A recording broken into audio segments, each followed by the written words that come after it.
Welcome to Maple Grove Stadium, where the weather's awful, but the football ought to be pretty good, as Maple Grove welcomes in the #1 team in the state, Lakeville North. I'm Charlie Beatty. He's Ryan Iverson. Allie Arlt will be along shortly. And Ryan, well, Maple Grove has already beaten the #1 team in the state on this field once this year in Minnetonka. If they're going to do it again, they need a big game from Evan Hall tonight. Yeah, and I think that's the key, Charlie. We've seen it at all levels. If you have the best player in the game on your team, and he's a running back, you can control clock, the line of scrimmage, and you can keep that Lakeville North offense off the field. Evan Hall is the key. Just like they did against Minnetonka, he needs to be in that 200 to 250 yards, 30 to 40 carries.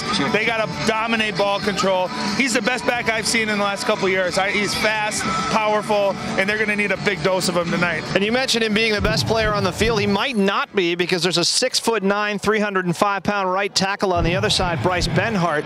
A lot of people talk about Quinn Carroll from Edina. Benhart might be even better. Absolutely. He's a dominating just force. We got to stand next to him, and I'm a pretty big guy, and he dwarfed me. 6'9", 300 pounds. He's got great footwork, great technique, so they're very, very high on him. The one difference is you can go around that, right? You can go away from an offensive lineman. When you got a running back like Evan Hall, who can literally touch the ball on every possession, that's when you can be a game changer. And what happens up front, the Maple Grove offensive line doesn't have to dominate, but they got to give just enough room for Evan Hall to get to that second level, and he can make anything happen. Lakeville North, one of 2 undefeated teams left in 6A. Maple Grove's already done this once before, knocking off Minnetonka a couple weeks ago. We'll see if they can do it again in a few minutes on CCX Sports.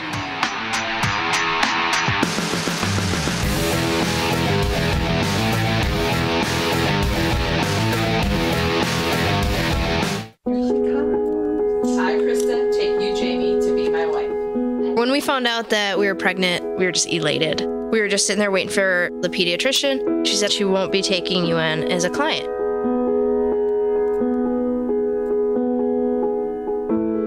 We are a lesbian couple, but she's just a baby. She's the one you're denying the service to.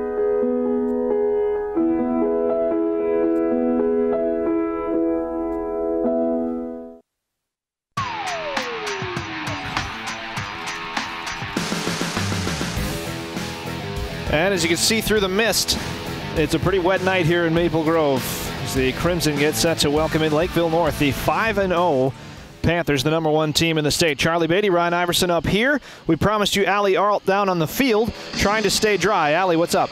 Yeah, it's definitely wet out here, guys. And you know what? It's a tall task anytime you have to take on the #1 team in the state, especially through 5 games. You have a losing record. But lucky for Maple Grove, this team is battle-tested. They have played 4 of the top 10 teams over the last few weeks, including a win against #1 Minnetonka.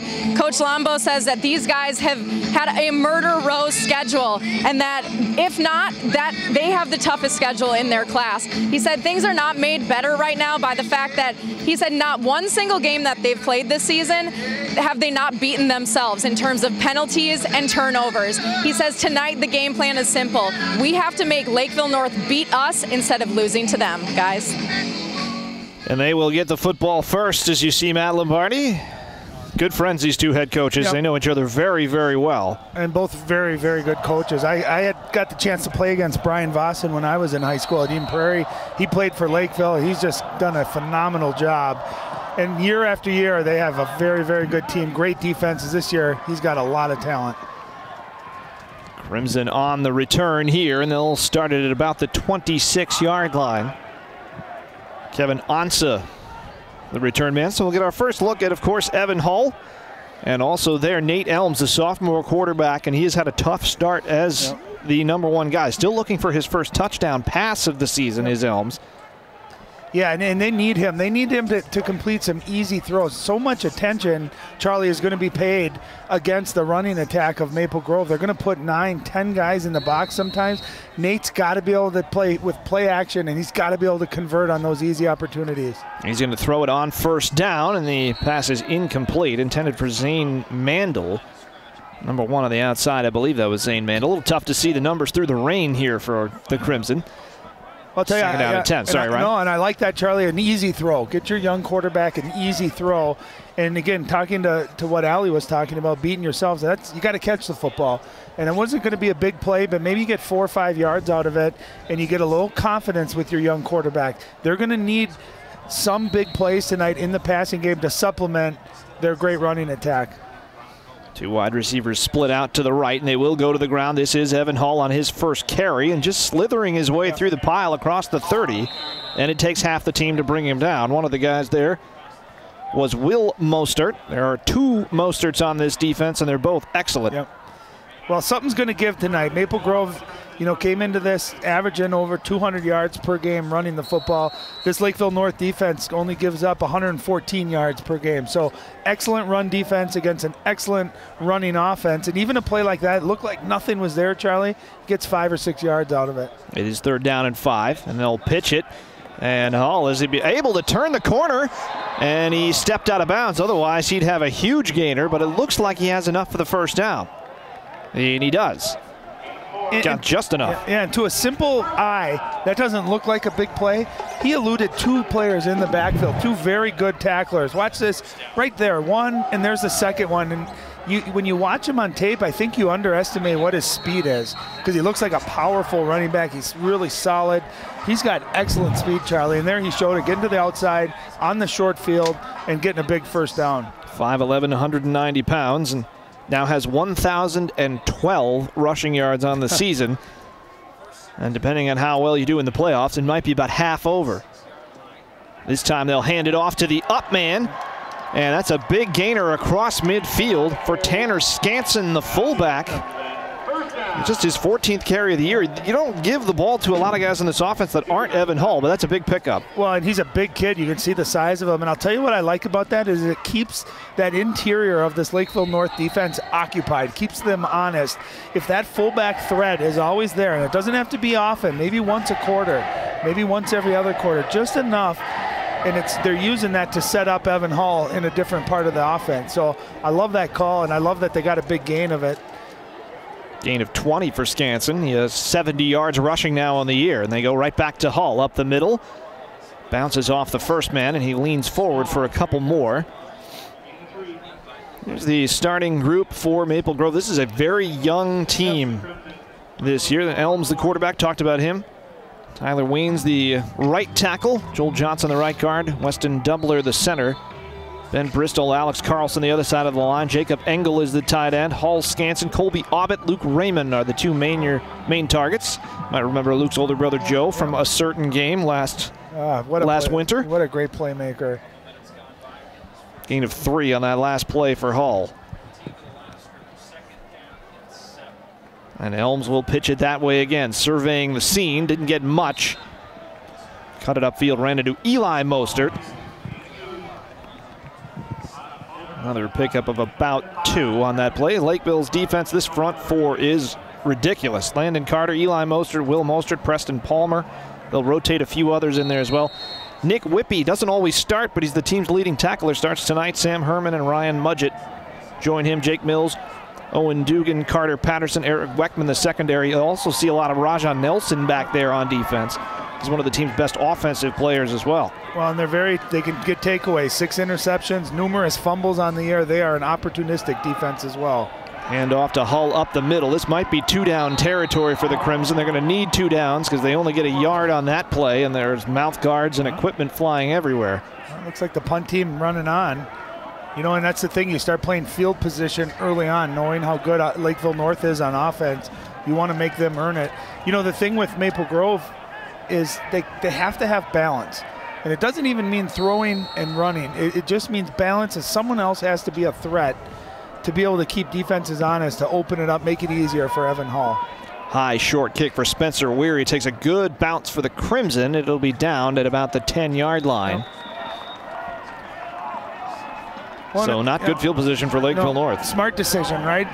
You go for it, you get stopped. Number 1, you get all the momentum on Lakeville North side. Number 2, you're giving Lakeville North the ball in pretty good field position. Instead, you punt it, you pin them down, you say, defense, let's go out there. The defense so far this year has been their strength. That's really, they're a young defense, but they've kept them in games. There's a look at Brendan Keebler, who's had a really effective, efficient year as a quarterback, but it's a tough offense to have to deal with. Second-year starter is Keebler, and you saw the numbers. They're not electric, but he doesn't have to do much. He mainly hands the ball off, and this is the main guy, Brian Curtis, and he's brought down in the backfield on that play. An early loss.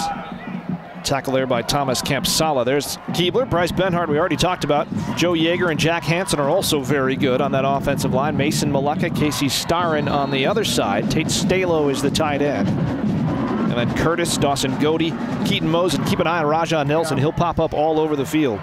He's just electric. Anytime he touches the ball, it's a chance for a touchdown. 6 touchdowns rushing, 4 through the air. And here's Curtis, and an ankle tackle kept him from maybe taking that one the distance. He lost 2 on the first play. Gets them all back on that one as he picks up 12 and a first down. Right up the middle, just following those big horses up front. And again, no contact until that second level. And when you can get a good running back to be able to get to that second level without having to expend much energy or take any contact, that's when big plays can happen. 1st and 10 at the 21-yard line. They go back to Curtis, stretching it out to the right. This time he's gobbled up. This defense has played well this year for the Crimson, especially in their win over Minnetonka, who came in here as number 1 and left not number 1. Archie Zoga, Ben Bristol, Joe Bulow up front. Jacob Strelo, Anthony Gibson, Thomas Campsala we've already mentioned, and Cooper Wegscheid are the linebackers. Gilai Yegman, Zane Mandel, Gavin Pelto, Dylan Huff in the secondary. Well, Maple Grove does a nice job. They move their linebackers around, and you never know exactly where they're going to be coming. They're going to bring pressure. They're going to show blitz, but you don't know if they're coming or not. So it's a hard defense to prepare for and to scheme against. Flag out on this play. Pre-snap, and this one's going to go against Maple Grove, so they don't want to give the number 1 team in the state any free yards, and they just did. No, but they'll bring that pressure, Charlie, and it looks like they're coming, and they get a lot of times an offense will jump, and a false start. Instead, that time they showed a little undiscipline there and crossed the line, giving them that free 5 yards. Now you got 2nd and short, and that's really when you can open up the playbook. Matt Lombardi, the good record here. And this one on 2nd down and short, not much there as he is cleaned up. Anthony Gibson in there at the end of the tackle. Lombardi right now has absolutely no voice. We talked to him before the game and he was hoarse, and he said a combination of teaching, coaching, and probably some frustration. A little bit. There, right?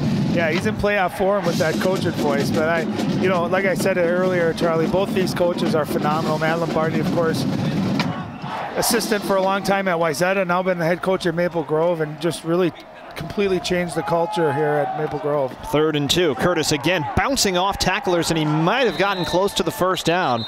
That first guy had a shot at him. And it looks like they're going to call him short. And that's what you have to do. Watch the gang tackling here. Initial hit, you're not going to bring great running backs down, but there's 3, 4, 5 black jerseys coming in there. And Brian Curtis is a phenomenal running back. Very rarely are you going to make that first tackle, that initial hit. And that time they just great pursuit to the football. It's going to set up a 4th and short, but it looks like Lakeville North is keeping their offense on the field. We'll see, maybe a quick kick here. It's always an option, but right now, out of the shotgun now, Keebler backing up. He does punt as well, and that's what he's going to do, and it's partially blocked, I think. It's a very short kick. Then the Crimson touched it, and I think Campsala just saved the day because he fell on it at the 48-yard line. And those are the little things. You talk about beating yourself. You got to know where that ball is. Once that hits someone on the return team, it is a live ball. Great effort on the block. Ben Bristol, number 52. He's got great length. But again, that ball lands. You got to get away from it. Don't give an opportunity to turn it over. But a nice stand here. Both defenses really coming out and executing their will here and not allowing the running games, which are so powerful on both sides, to get established. Curtis and Hull are the main backs, and they have touched the ball all but 1 play, all but 2 plays, I should say. Elms did have 1 throw. 2nd series for him. Hull the deep back again, play action pass.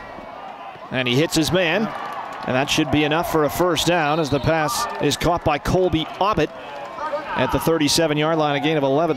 Well, and that made out a play action. A nice job. What happens is the linebackers respect the running game so much that they're going to come up on that play action. Those passing lanes are going to be there frequently. And that time Elms set his feet, he threw it with confidence, delivered a strike, accurate. That's a big play, a nice first down. And if you can get a couple of those types of plays, you don't need big plays, but just enough to soften that defense up, it's going to open up the running game as well. Elms will try it again. This time he swings it out for Luke Raymond, and a great tackle out there by Rajah Nelson for a loss. And that shows you what he's all about. Well, he did a great job. That's like a quick wide receiver screen. And that time Rajah Nelson did a great job of getting off his block and coming up and making that tackle. If he doesn't make that tackle, get off that block, that play's going to go for significant yards. Heck of a job on defense. Elms just a sophomore, and you see the pace he has on the ball. He throws a nice tight spiral. Yep. Got a strong arm. I think it's all confidence. It's experience and confidence. He struggled early, but right now I like the rhythm. All three of his throws that he's attempted have been on the mark and look good. Now they go back to the ground with Hull, trying to get some yardage here on second down, and the first man that came in and hit him was Ryan Mudgett. That slowed him up for a short gain. There is Brian Vossen, longtime assistant and then head coach. And look at the record there. Already coached this team to a Prep Bowl once. Yep. Would love to win it this year. Well, and I think for their team, they'd never beaten Eden Prairie. And they beat them this year 14-0. Not only did they beat them, but they physically dominated that game. They shut them out. And I think the confidence that them as a coaching staff and their team got from that win has carried them, and really they're the team to beat in this state. Elm steps away from the pressure, but is picked off. Rajah Nelson, and now he's very dangerous here in the open field, and he's got it back out to the 41-yard line. So there's the mistake by the young quarterback, his 6th interception of the year, and Nelson is just a wrecking crew on defense. Well, nice job by Elms to avoid the sack. Watch him avoid the pressure. This is where you just got to either take the sack or throw it away. Especially you got to know who you're throwing to. And with Rajah Nelson, he's a ball hawk on offense and defense. And it looked like the receiver slipped. That time Nelson waiting for it. Great hands and gets a good return. And again, beating yourself. It's hard enough to beat Lakeville North, but you can't turn the ball over. That's 1st and 10 at the 42. That switches that field position battle you talked about. You throw it away, you can punt. Back to the ground, they go with Curtis, and again, he's bottled up in the middle. Gain of 2. And Brian Vossen mentioned that to us in the pregame. He said this Maple Grove defense, they can stop us. We've got to come out and execute. He's not crowning this team anything just yet. No, but this Lakeville North team averages 278 yards a game rushing, so they want to run the football, but they also have that big playability through the air. Pitch play, Curtis again. He's got a hole this time, and now he's in a foot race. Curtis is a speedy back, and he's going to take it to the house. 56 yards for Brian Curtis, his 8th touchdown of the year, as he inches closer to that 900-yard mark on the season. 6-0 Panthers. Well, did he show his breakaway speed or what? But then they run to the right side of the line of scrimmage, and again, great job up front. He gets out here, nice kick out block, and he is untouched on that. And you allow a guy like that to get to the outside, you ain't catching him.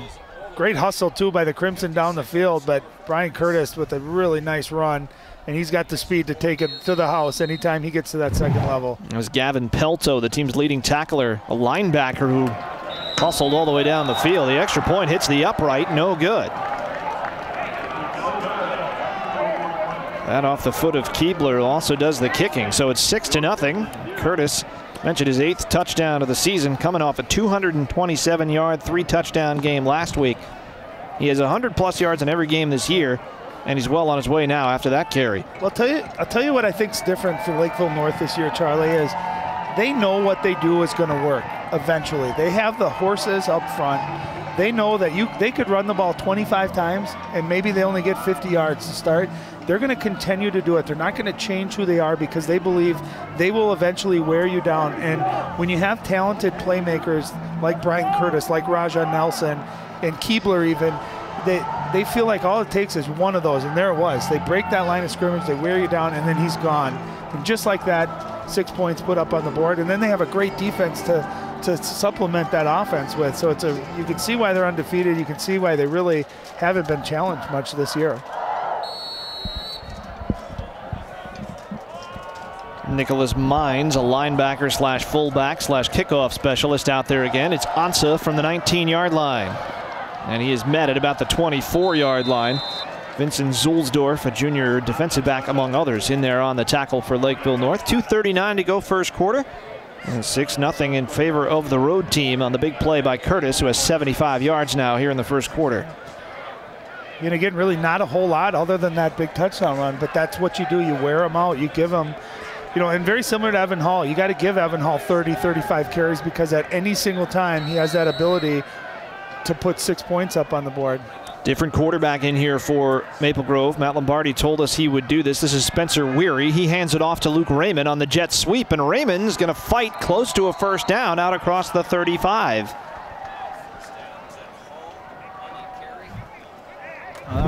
I like that play call, a little jet sweep there, and I think that's Evan Hall out in front, number 26. Look at him blocking down the field. So he might not have got the ball there, but he was blocking a good 8-10 yards down the field. And I like those quick strike, that jet motion. You get a guy going in motion, so his speed's already carrying him to the edge. And I like that. You've got to be balanced if you're Maple Grove. You've got to be able to run inside, outside, try different stuff. So Spencer Weary, this has nothing to do with the interception, by the way. Matt Lombardi said he was going to do this on the third series no matter what. Get Weary in there, and he runs it for 7 yards.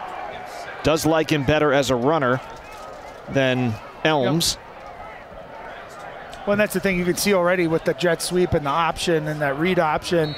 Weary is a very good runner, and it's working so far. It's got Lakeville North a little out of their rhythm too, and that can be tricky as a defense. You're game planning all week to see a certain guy in certain plays, and all of a sudden things change a little bit.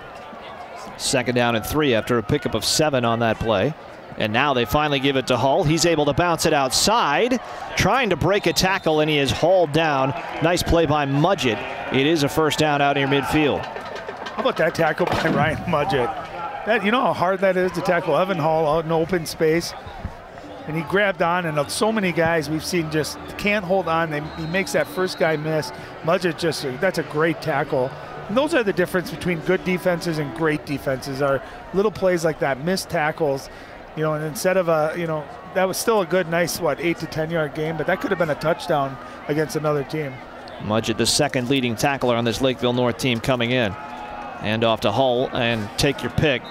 But 8 guys brought him down, and you were pointing at the screen because Weary had the entire outside to himself. Yeah, and I'm wondering if they're going to use that, because you can see the defense is collapsing on Evan Hall on that read option. If the quarterback's able to keep it, Weary had a lot of space there. And why wouldn't you? I mean, Evan Hall this year has accounted for about 80%, maybe more, of the team's offense. Final minute in the first quarter. 2nd down and 10 for the Crimson at midfield. Weary to throw. Rolling to his right. Throwing down the sideline. Coming back for the football and making the catch is Colby Aubett. Pardon me, Luke Raymond. What a big play for Weary.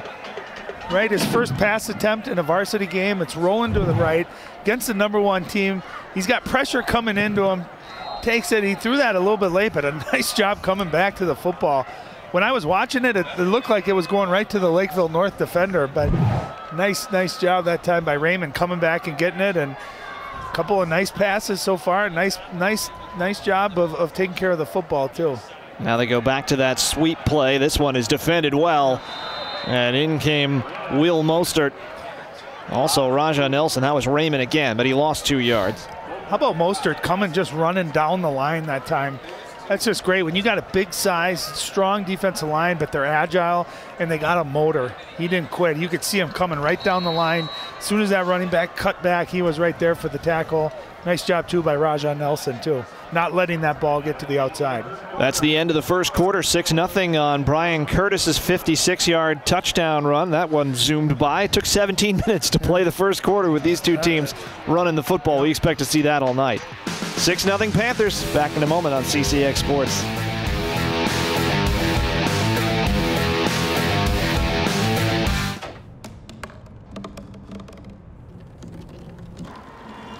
Everybody has a dream.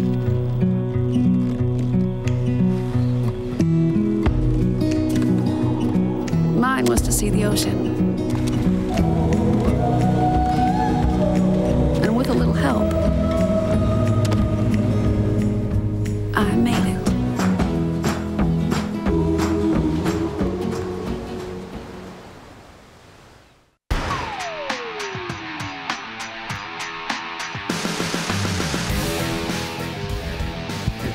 Yeah, that's about right. It's been like that ever since we showed up. Just a misting rain. It's not hard rain. It looks a lot harder in that shot, but it will get you soaked after about 5 minutes standing out in it. So. Well, and you think too, just from a passing perspective, that ball's slippery. It's a lot. You got a young quarterback. That we saw one interception already. That could certainly play. There you go. There's Weary on the read option, leaning forward, and he's got a big pickup. Mudgett brings him down inside the 30, and that's a gain of 7. And I think they have to run that just to supplement Evan Hall. And if that quarterback, if he can keep it just enough, watch the defense collapse inside. And then he turns it north and south really quick. Looks like he lost his footing. Had he not, he probably would have been able to get another couple of yards. But I like the keep on that one. And I like the play calling too. Ever since he's been put in the game. 3rd down and 5 now, and what you would think is certainly 2-down territory here. So this 3rd and manageable is big. They give it to Hull, and he should have the first down as he's carrying that pile forward. And he's very close to the marker. See where they mark it. It's close. Yeah. It's 4th down. Good, nice job up front, and again, that defensive line, those linebackers do a great job running to the ball. And they're gonna say 4th down, about maybe a foot short. Certainly going forward here, and I think everybody in the stadium knows who's getting the football. And this is where I would quarterback keep it. I would run that read option, knowing that everyone thinks Evan Hall's going to get it. Now, Matt Lombardi is that kind of guy, though. He would try it. Got the fullback in there, and they give it to Scanson, and he is swallowed up. He came up well short. He lost yardage. That's not where I would have gone. And tried the quick snap, go to the up back, and they were not fooled. You see big number 72, Jack Hansen there celebrating. Yep. Nice job up front. Got a great push. And the reason I wouldn't do that is, Charlie, you're thinking quarterback sneak a lot of times. So you got guys that are just attacking the A-gaps between the guards and the center, and they got a great push that time. If anything, I'd try to run a off tackle or something with Evan Hall, maybe outside. Give your best playmaker with great speed and power the chance to go get you that 1 foot. Looked like Landon Carter, the defensive tackle, was leading the charge. 1st down and 10 at the 25, 10:33 to go, and they go right back on the ground. Nice hit. Pick up a 4 on the play, and that was Nelson on the carry, his first carry. Yeah, nice run by Nelson. Nice hit, too, by Dylan Huff for Maple Grove. Came in, and great tackle. That's the other thing. When you're Lakeville North, you got so many really good backs. You can afford to give Brian Curtis a rest, keep him fresh, and you're not really dropping that much. You're bringing another great athlete in there to carry the ball. Nelson's averaging 8 yards a carry this year, and he gets the call again. And look at the cutback across the 30-yard line for another solid pickup of maybe 3 or 4. Rajah Nelson, he's the one you got to contain inside if you can. A lot easier said than done, but if he's able to get to the outside, he can literally score a touchdown every time he touches it. Brian Vossen said he might be the most special player that he's had in this program since he's been a head coach, and you watch him on film, and he's just explosive. Out there is a receiver now on 3rd down and 2. They go to the fullback, and this time Maple Grove stacks it up. That's going to be a loss of yardage, and so the Crimson's defense responds.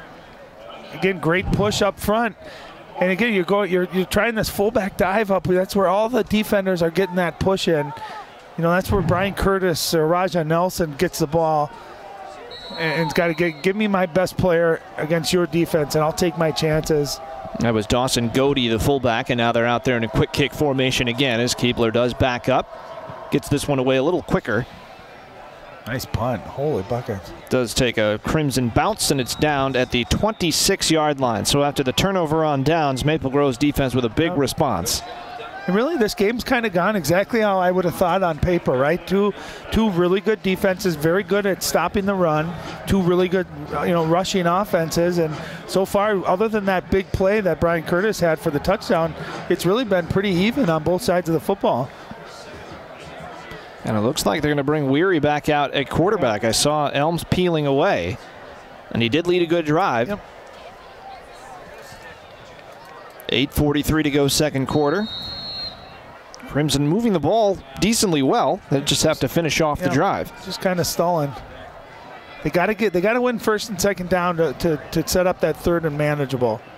High snap. Weary pulls it down and keeps it, and he's got a nice little hole. Here goes Spencer Weary. And he is whacked at the 45-yard line. That was Nelson who finished it off, but not until he got 18 yards. He matched his jersey number there and then got a little welcome to varsity football moment. High snap. Great job by Hall there blocking, and an excellent run. Watch him finish it, and then bam. That's a textbook form tackle. Watch Nelson. All shoulder right to the midsection. He got low. I mean, that was an excellent tackle. And that'll let you know you're on a different level when you get a hit like that. Well, they gave him forward progress to the 46. I think they might have felt a little sorry for him after that, but he did pick up 19. Now Evan Hull's struggling for 1. Well, Preston Palmer, defensive tackle number 50, did a great job. He got great push. Knew he wasn't going to be able to bring Evan Hull down, but he grabbed a hold of that jersey and slowed him down enough. And again, just great pursuit. You see a ton of white jerseys just fly into the ball and just nowhere to go. There's Palmer, number 50, right there in the middle. Everybody just looks tiny when they stand next to the twins. Yep. Eli and Will are both 6'4", 245. Oh, that's football right there. You see the breath coming out of the helmets. It's getting cold out there. This is starting to get football weather. Weary's going to throw it, and a nice defensive play out there on the edge. And that was Eric Weckman, the senior corner, who got there. Yeah, again, nice play action. That ball hung in the air just a little bit. And a nice job by Weckman. That's exactly how you want to play it. Don't get beat deep, and then you close on that ball fast. And he was able to beat the ball there. Nice job without, having contact before the ball got there. There's really, Charlie, when you look at this defense, there's just not a weakness. They have really good athletes on the outside, good safeties, great linebackers, and of course a really intimidating physical defensive line too.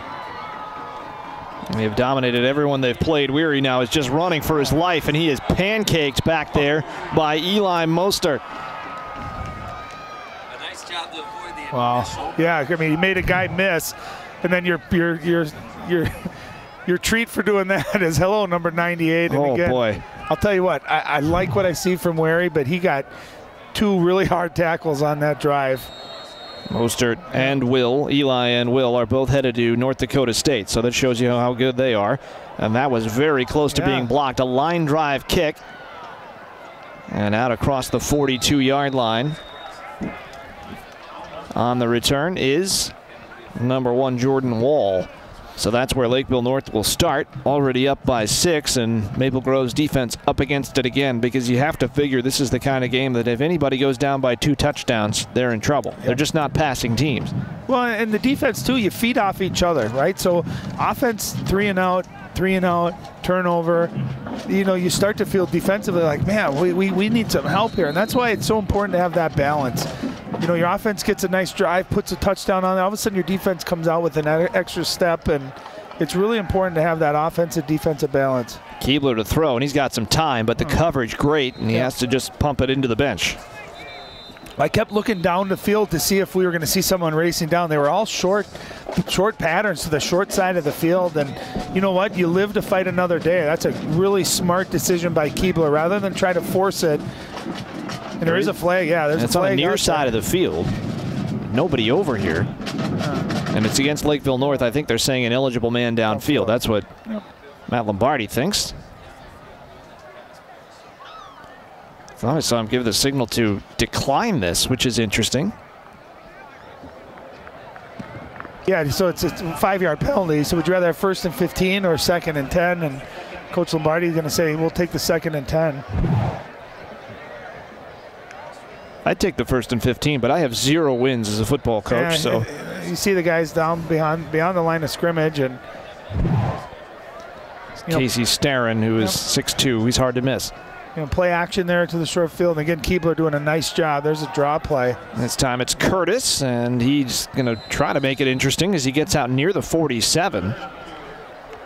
Well, these guys are tough to bring down, Curtis and Hull, and that's a pickup of 5. And you see they're getting hit, but they're still moving forward 3 to 4 yards after contact. And that's what made, so instead of 3rd and 8, now you have 3rd and 5. And it might not seem like a big deal, but now, you know, it opens up so many more options. You can run still, you can pass, you can take a shot. You got so many more options. So that's why getting that second down, getting that 5-yard gain is huge. And they do give it to Curtis on 3rd down, and he's not going to get there as he's about to midfield, maybe a pickup of 3.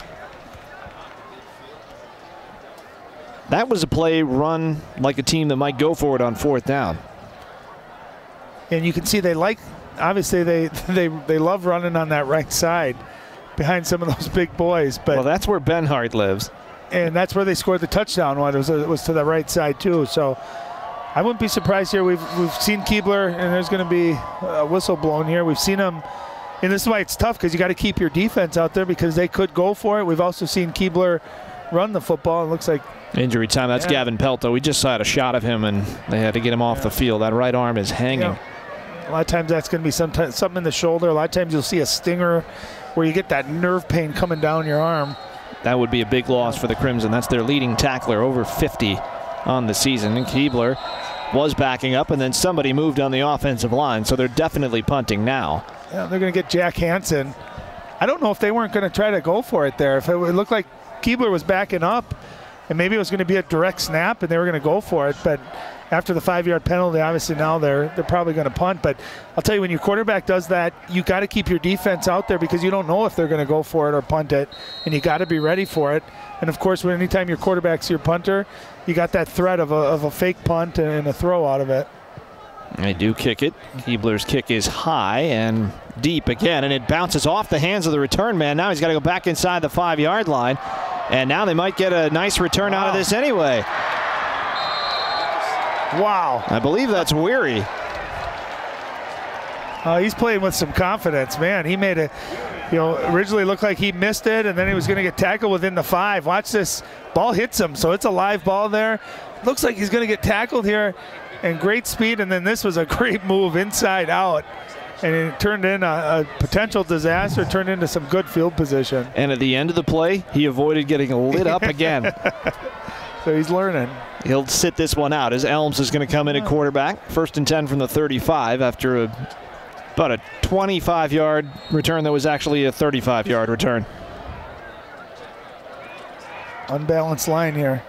And they run away from it. Evan Hull, and he's able to get a couple, but they've got him bottled up right now. Yep.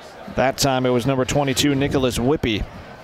Well, and normally, so an unbalanced line means you only have a guard and a tackle on one side.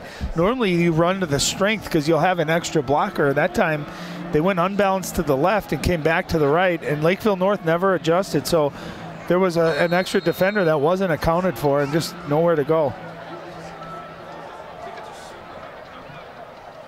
Maple Grove trying to knock off the #1 team for the 2nd time this year. 3 weeks ago they beat Minnetonka, but they haven't won a game since as they give it to Hull. He'll get out across the 40. It'll be 3rd and 5. He's just not getting any space, Charlie.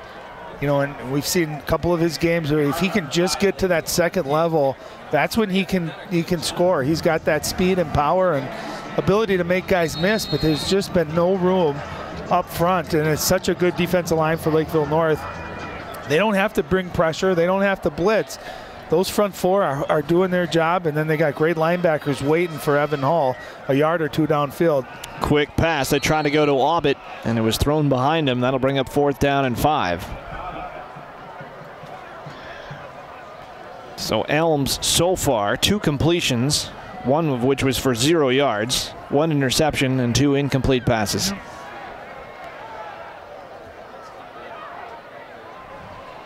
Weary comes out to punt. They need a gunner on this near side of the field, however. Kevin Onsa joining the play late. Back to return once again, Jordan Wall, who had a nice return on the last one. Left-footed kick by Weary. Wall backing up at the 30-yard line, wants to return this. Somehow split the defenders, and he's going to carry everybody out across the 40-yard line. Good field position for the Panthers again. And it wasn't a lot of room. He went right up the middle. It looked like a bunch of black jerseys, Charlie, and he just somehow kept it low and exploded right north and south, right through, right there. It looked like he was going to be done. Instead, able to keep those feet moving and gets another 7-8 yards out of it. You know, it's the number one thing. You know, kids watch running backs and they think they're fast and they're strong. The number one thing is they keep their feet moving. The feet is what powers you, and their legs, everything. You get guys that take long strides, they try to power. Those guys get tackled pretty easily, but those guys that chop their feet, keep their feet moving, and stay low are the ones that get those extra yards.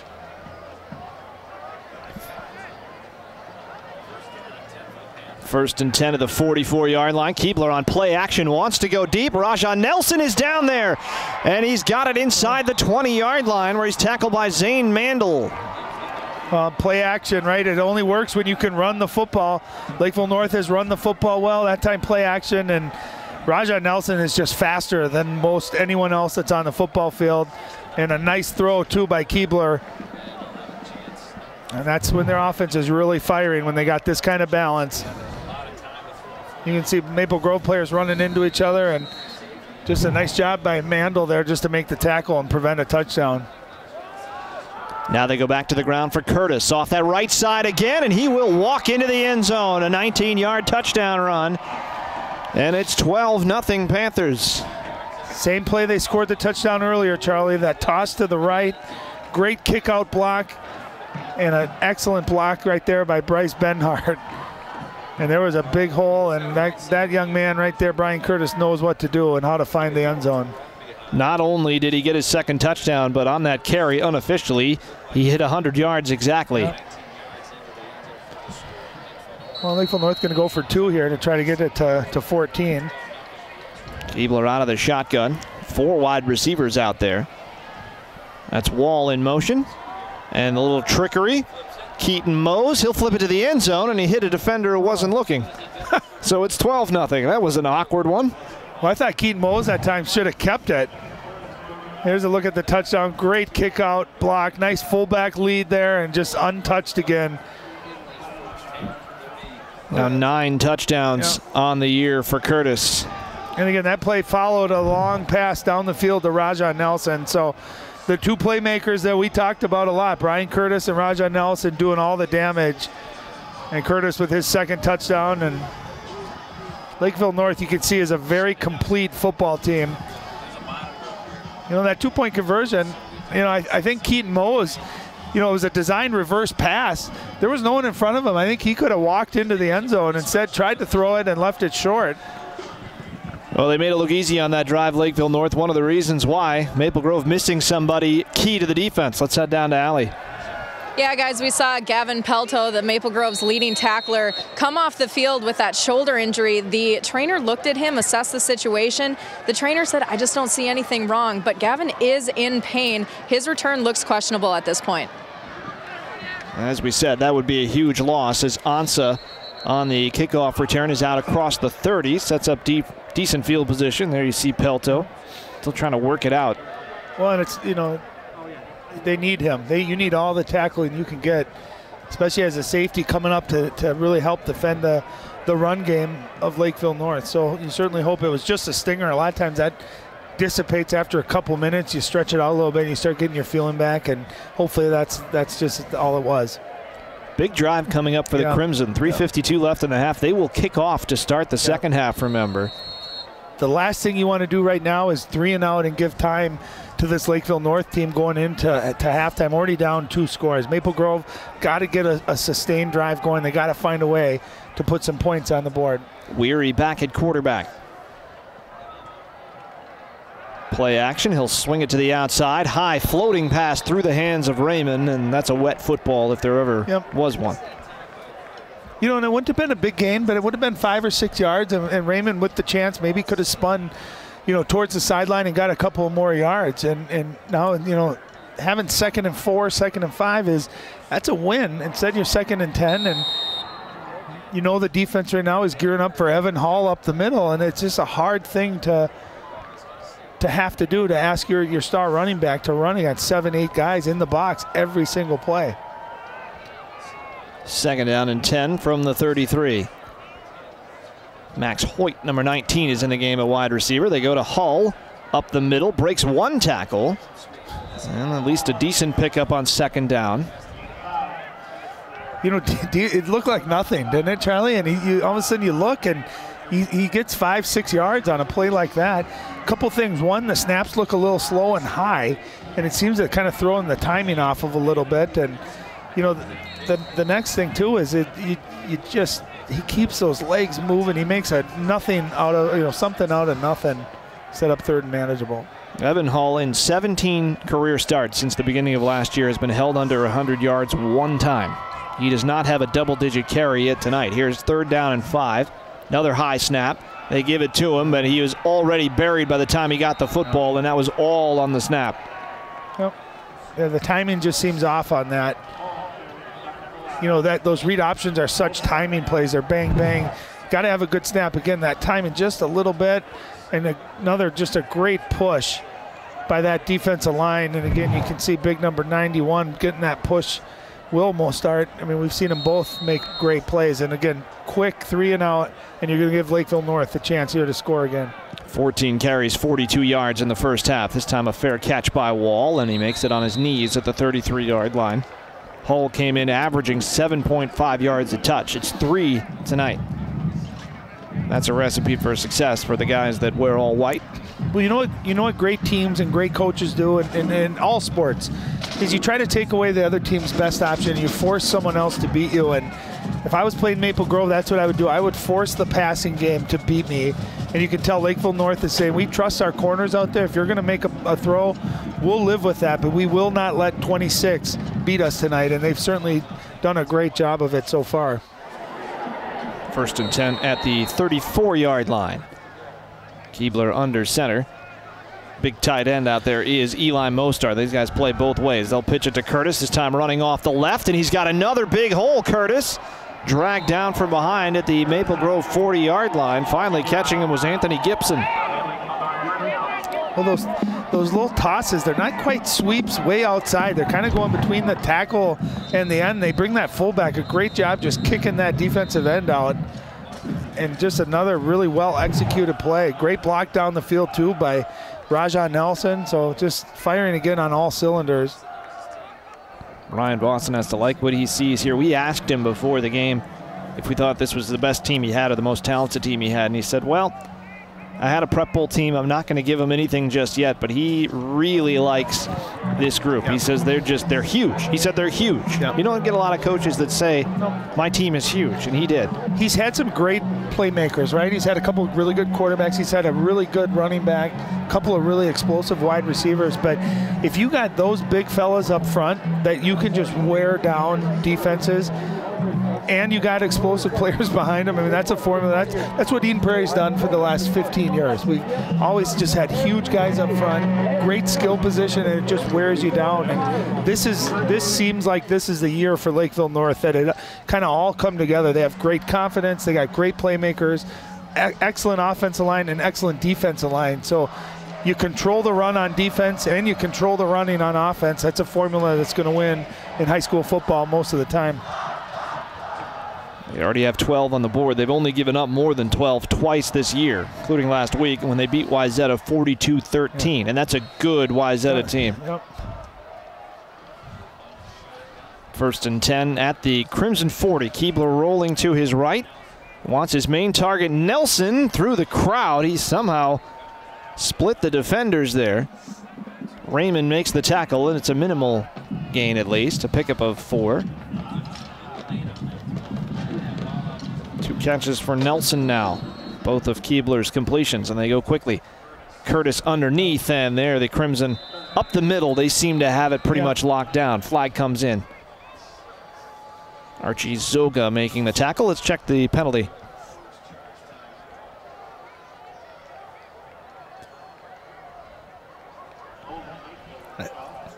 It's about other than the illegal man downfield, that's the first penalty I think we've seen really on both teams. It's been a pretty well played, clean played first half. It's a lightning quick half of football. Yep. Hard to believe that we've barely been able to tell you about these teams, and we have 1:52 left in the first half. I'll tell you who doesn't get a lot of credit is Dawson Godey, number 49. He's the fullback for this Lakeville North team. you've seen on the 2 touchdowns, he's the one that's kicking out that defensive end. So isn't going to get a lot of carries, but he certainly opens up the holes for these playmakers. Wide receiver screen for Nelson, and he is inside the 35, so he gets the penalty yardage back before he's brought down by Dylan Huff. It's a pretty nice talent and weapon to have there. Easy throw for your quarterback. You know, about a 10-yard throw at the line of scrimmage, and then just excellent speed by Raja Nelson. And he gets a big chunk of that penalty yardage and some back to set up 3rd and manageable. Gain of 12, so it's 3rd and 4. 1:14 and counting remaining in this first half, and it's Curtis on this pitch play that's worked really well twice. Flag comes in. This is going to come back again, and anytime it's out there, you know somebody grabbed hold. Yeah. You know, and that was defended really well. It looked like Maple Grove had an extra body over there, and they filled that hole nicely. It's going to be a hold. That's the same play they've scored both their touchdowns on, and it's not easy to defend that, especially with the size that's on that line of scrimmage on that side. But nice job by the Crimson defense. Now they're backed up here. We'll look at that play again. Looks like it might be on Benhart. Yep. But a nice job, good penetration up the field that time, and it forced Curtis to have to cut it in, and there was just nowhere to go. So really well defended. 3rd and 15. And they know they're going to Nelson, and that went right through his hands.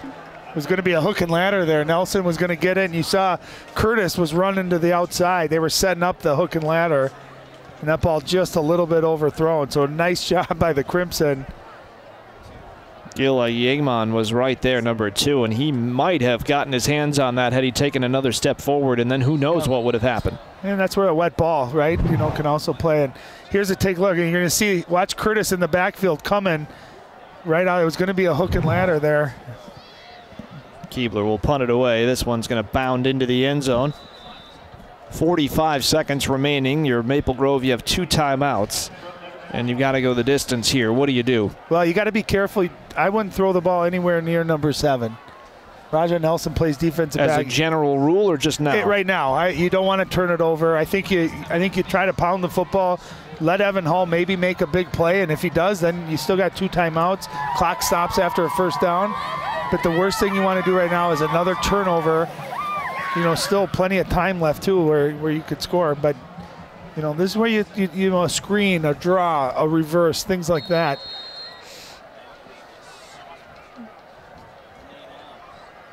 Elms is the quarterback, rolling and throwing, and that one's incomplete along the sidelines. Aubert had his hands on it, couldn't bring it in. You know, and to Holmes' credit too, he's put a couple balls on the money that have been dropped tonight. You know, and that doesn't help confidence either. You know, Elms has struggled a little bit with his accuracy and his decision-making this year. And then, you know, when you compound that with some drops, that can really help, you know, hurt their confidence as well. They just got to get some rhythm. It's not an ideal night to throw the football anyway, especially for a guy that's trying to get his completion percentage back up. Back to the ground for Evan Hull. And he ran into Will Mostert that time, and Landon Carter also. Well, and interesting, I was going to see if Lakeville North would maybe use, they have 3 timeouts, try to stop the clock with 35 seconds left, knowing 3rd down's coming, but they're going to let both teams are content to let the clock run down. Looks like that might be the last play of the first half without knowing exactly what the play clock is. And that's going to be it. They don't have to run another play, and Maple Grove not going to take any chances. Well, a little bit of what we thought in that first half. Both teams on the ground. We thought we saw some big plays from running backs, but right now it's only Curtis that's getting the big yards. Yeah, they've been physically dominant, offensive and defensive line, and really to see Evan Hall not have a gain of 10 yards or more in the first half is a testament to how good that front 7 has been for Lakeville North. Then I think just no fear of the passing game beating you. You know what I mean by that, Charlie? There's no fear of you being beat over the top. When you play Lakeville North, you got to be worried because they got a playmaker down the field. They got a quarterback that can deliver that, so you got to always respect that. And with Maple Grove right now, you stack the box up and say someone other than number 26 beat us. We're going to have Allie talking to Brian Boston here in just a second. He was a very happy man before the game. I can't imagine that first half is going to dampen his mood any. as his team leads 12-0 going into the halftime break here. And they were, as advertised, dominant on defense. That front five has really given a big push. Really anything that isn't up the middle, they've been able to get big yards out of. You just haven't seen Evan Hall get to that second level yet tonight, so that's a testament to that front four. And Allie is ready. Let's head down to the field. Allie and Brian Vossen. Coach, 12 points on the board, but it kind of took you guys a little bit to get rolling off on offense. What do you think of your execution? No, there's obviously some things that we got to do better. I felt like we left, anytime you're punting on 4th and 2 or 4th and shorts, you're leaving something there. So, we've been in games like this, 3 of them this year, and you hate being told you're a second half team, but we're big and we're physical, so we tend to wear on people. Ooh. Hopefully we do that here in the second half. Defensively, you guys are shutting them out through the first half. What do you like that you're seeing on defense from your team? Hustle. Guys are flying to the football. They're doing a nice job with some misdirection things and having their QB keep it. And so guys are staying disciplined and staying in their spots. We're playing a great running back, and they're doing a good job wrapping them up. We just said, keep them from making big plays. Try to contain 26, and so far we did that. If we keep doing that, obviously we're in a good position. Thanks for your time, Coach. Yeah, you bet. Guys. He seems confident. Yeah. And why wouldn't he be? Yeah. This team is halfway to 6-0, and they are playing fantastic football this year. They're number 1, and for good reason, I think we saw in that first half. Yeah, and he knows it. He knows he's got the players to do it. And, I love Brian Vossen in that he keeps his guys motivated. He's very energetic, and he does a great job of keeping their attention. And he's going to go in there and tell them we are 0-0. Right now we are 0-0. We're not even competing against Maple Grove. We're competing against ourselves. So let's go out and have a dominating second half, and let's put some points up on the board. And I expect that's what they're going to try to do. And they will get the football first to start the second half. Already up 12-0 over the Crimson. We'll be back in a moment on CCX Sports.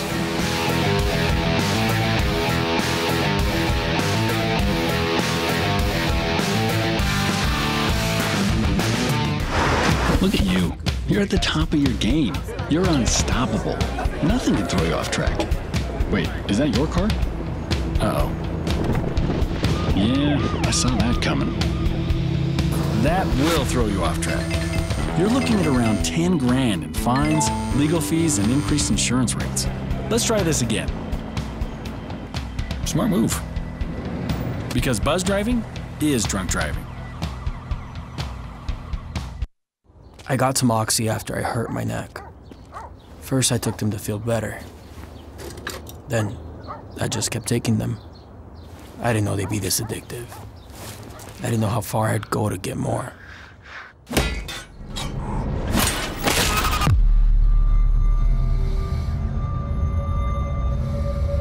Opioid dependence can happen after just 5 days. Know the truth, spread the truth.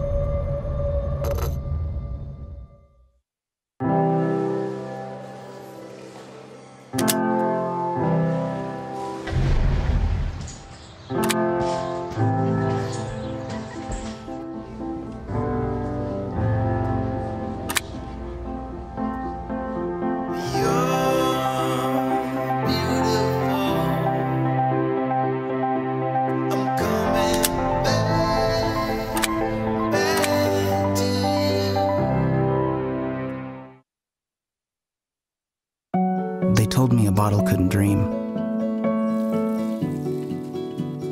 That I would never become a superhero.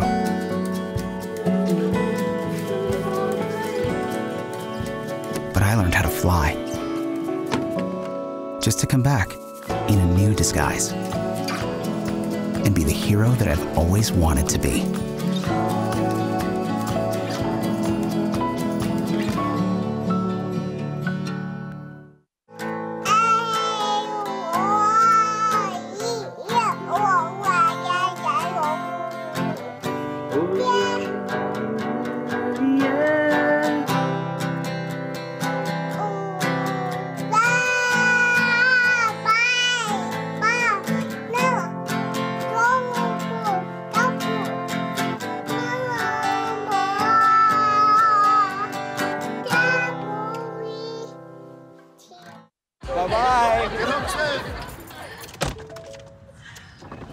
Hi.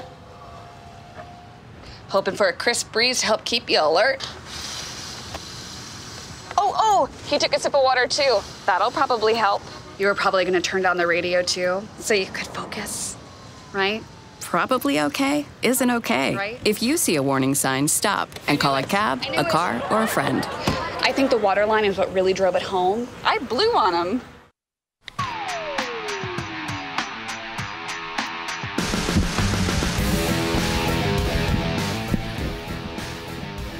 Well, if it wasn't already raining, it is now. I believe that's baby powder or talcum powder, something like that.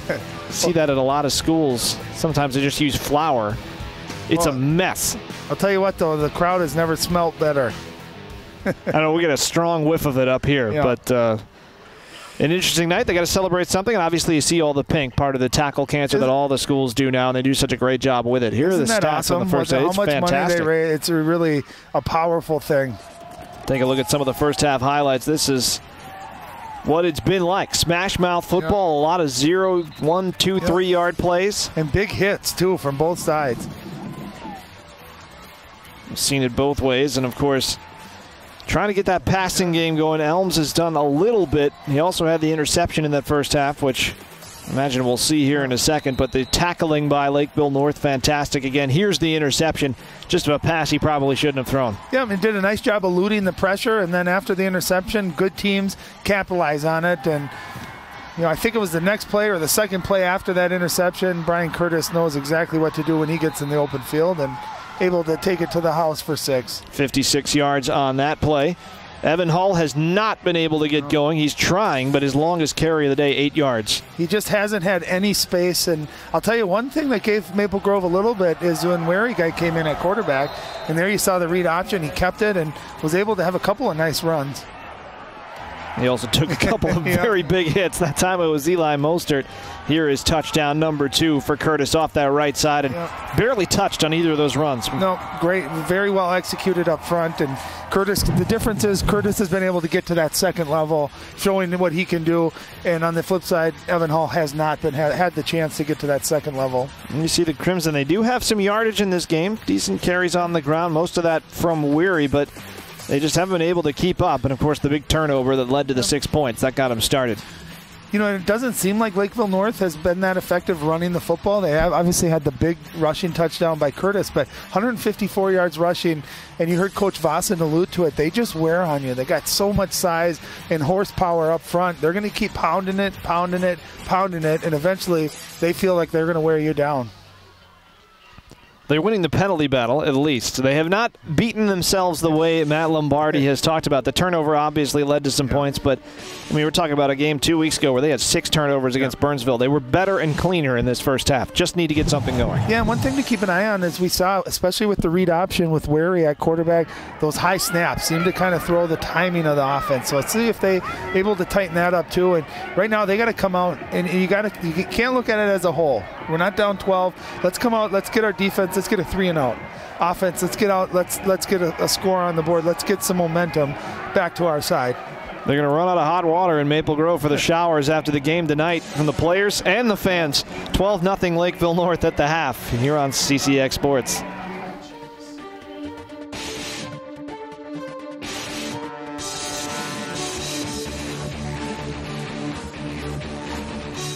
What makes your community feel like home? Is it knowing what's happening in your neighborhood? Or when people know your name? Connections make us a community. For more than 30 years, Northwest Community Television has connected citizens, neighbors, even sports fans through video. You can learn about the latest news through our truly local newscast. We cover and air around 150 high school sporting events every year. For our cities, we air parades and city meetings that you can watch whenever you want. Then, any citizen of our cities can create and share their own original content. We'll even teach you how to use the equipment too. We have always provided you with a connected community experience, and as life gets busier than ever, we will continue to engage, inform, and inspire through CCX Media, so you can stay connected to the place you call home.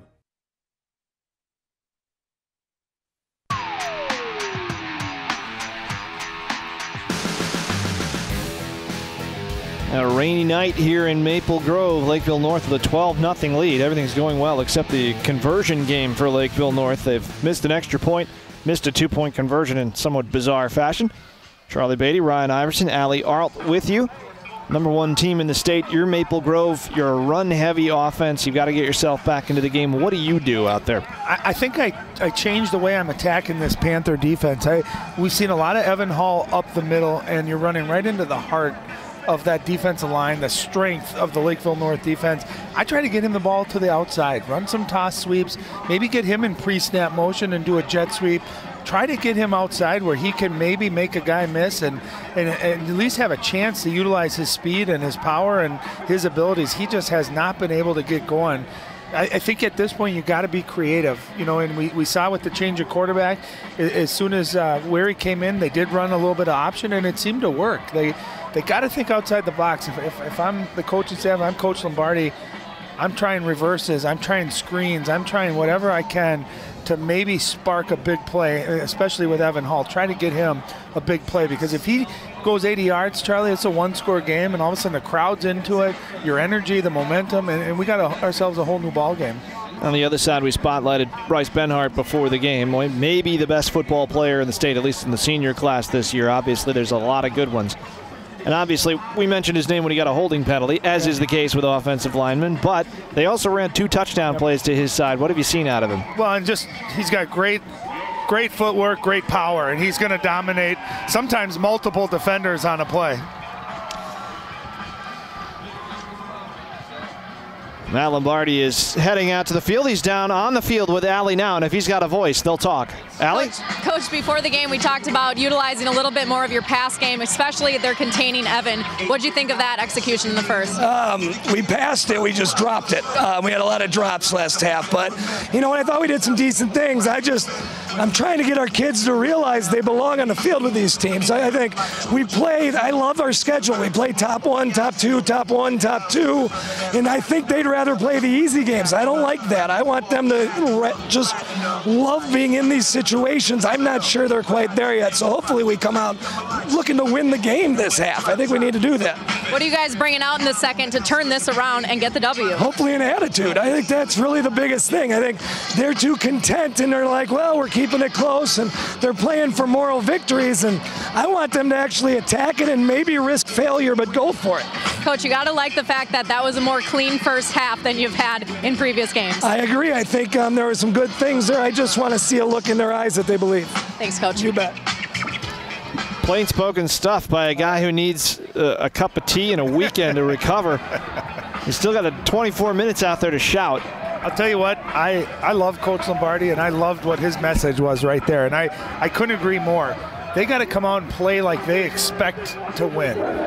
You know, and to his point, you can tell, right? Guys are timid. Guys aren't. You're not seeing anything outstanding. You guys got to play outstanding. You got to believe you're outstanding. Believing you're going to win is step one, and then going out and executing it. But I love that message. Don't be satisfied just being out here. Let's go and win this game. Make a mistake. We'll live with it. But go out there and try your butt off and play your hardest. And I just love that message.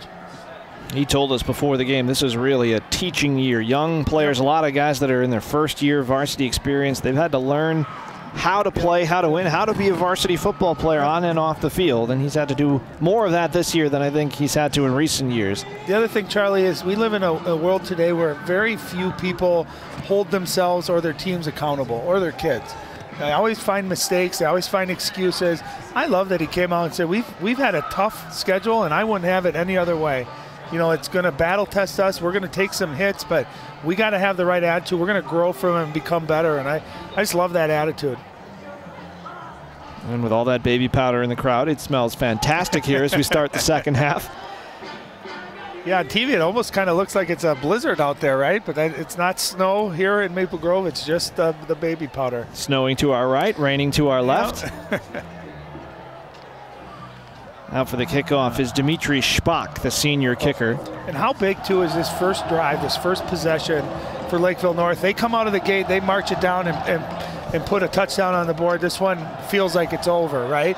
But if Maple Grove can come out, get a 3-and-out or get a turnover, something big, get the ball back, and all of a sudden they score, we got a ball game. So really, a really important opening possession of the second half. Low line drive kick. It will bounce toward Nelson. He takes it at the 6-yard line. And he's got a big hole. Rajon Nelson down the sideline past the kicker, and he's submarined at the Crimson 48-yard line. I have a feeling they didn't even want to kick to him, but that ball took a right turn and went straight at him. Yeah, I would avoid him at all costs. You can see just how smooth he is. He's got great speed, and even this move right there, just to make that guy miss and get an extra 15 yards out of it. He's just smooth, electric. He can score in such a variety of ways. He's just a playmaker. We've seen him run the football. He can catch the football. We've seen him with an interception on defense. We've also seen how electric he is in the kickoff return game, too. So just a very, very good football player. 49-yard return, and it sets the Panthers up in excellent field position. He's wide to the right. And the handoff goes to Curtis up the middle. Hasn't had much luck here, but bounces it outside, and Zane Mandel makes the tackle after a pickup of 7. Nice tackle by Zane Mandel there coming up. That's not an easy thing to do, but he got low and wrapped up. And Curtis, that time right up the middle, does a nice job realizing nothing's there and bounces it outside. 146 yards on 11 carries, 2 touchdowns in that first half. That includes 1 negative play. His first carry went backwards 2 yards. Chunk plays from there on out. I'll tell you, you can get 7 yards on first down. That's a win. It's a recipe for success. Timeout Lakeville North, and let's take this opportunity to go down to the sidelines. Allie Arlt with another injury update. Yeah, guys, on the same guy, Gavin Pelto. We saw him come off with that shoulder injury. Not only is he not coming back out for the game, he's not even on the sidelines. Big loss for Maple Grove. Coming into the game for Pelto. He also had 3 fumble recoveries for this team. I mean, that is a monster loss of a senior player and a team that doesn't have a lot of seniors in key spots. He's got a nose for the ball. He just seems to always be around the football. And again, coming from that second level of defenders to tackle the running game of Lakeville North, that's going to be a big loss, no question. 2nd down and 3. Keebler out of the shotgun. Keaton Mose is the man in motion, and they give it to Curtis, running off that right side again, trying to hurdle tacklers, and then he bounces himself down at the 33-yard line. Another pickup of 7.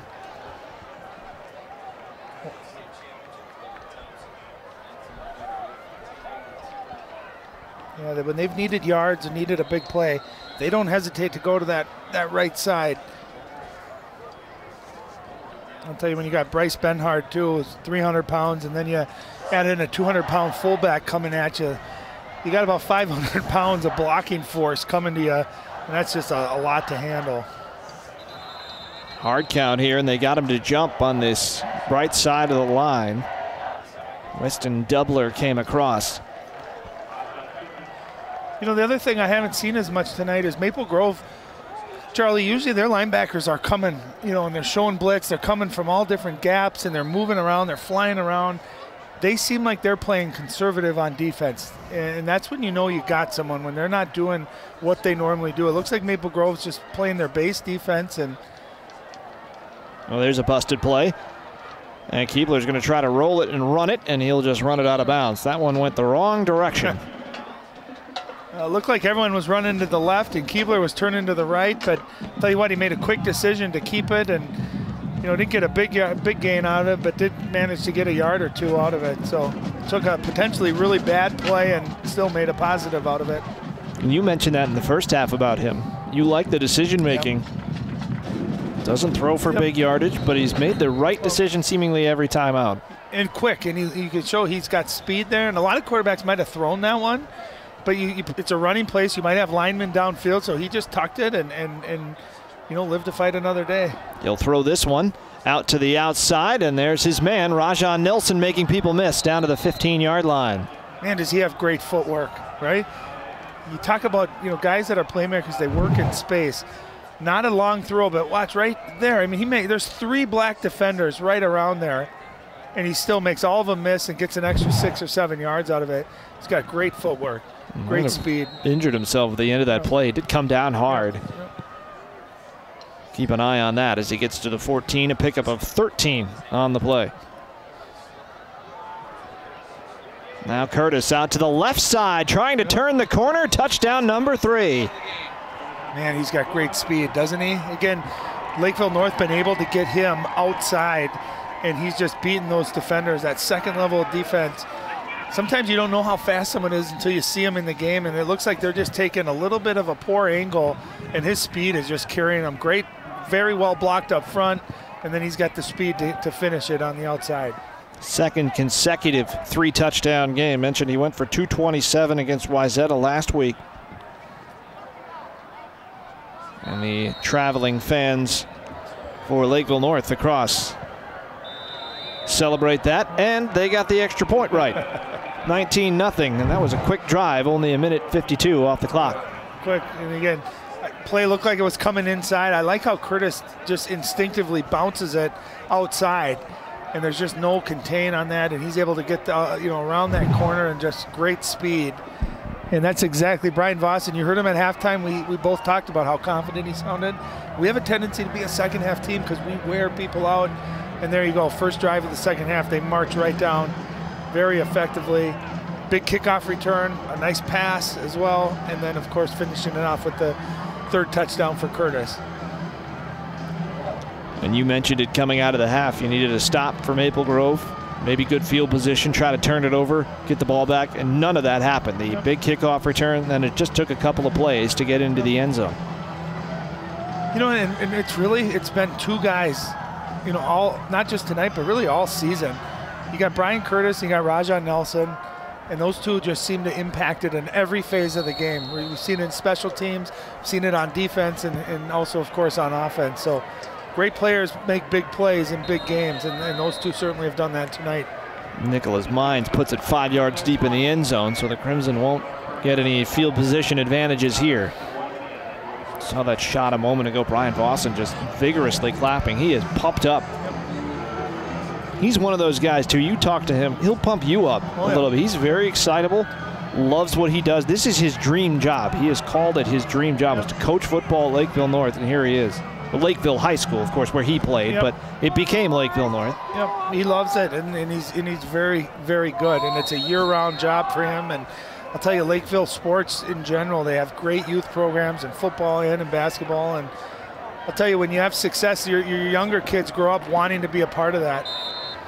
That ended up being a direct snap, and there was a big hit at the end of that play. One of the Lakeville players is down. No, that did not look good.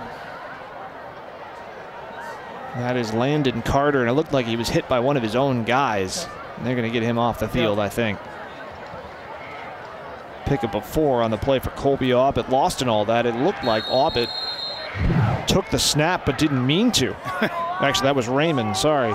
So watch number 93 here at the end of this. Watch his helmet right there. Yeah. Oh, that's bad.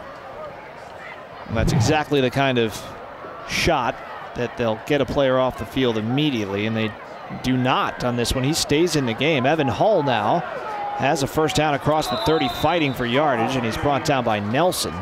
But it is a first down. I'm very surprised that Landon Carter is on this field right now. Don't want to start anything, but obviously that's something that they're watching very closely. Want to get another high snap right there. Nice job by Evan Hall. Again, watch those legs and those feet. Just keep moving and pumping and able to get the first down. Preston Palmer had him around the ankles. That is his longest run of the game, 9 yards. And he earned every yard of it, too. Raymond in motion. This is Weary running the football, and he'll get 2 on the play.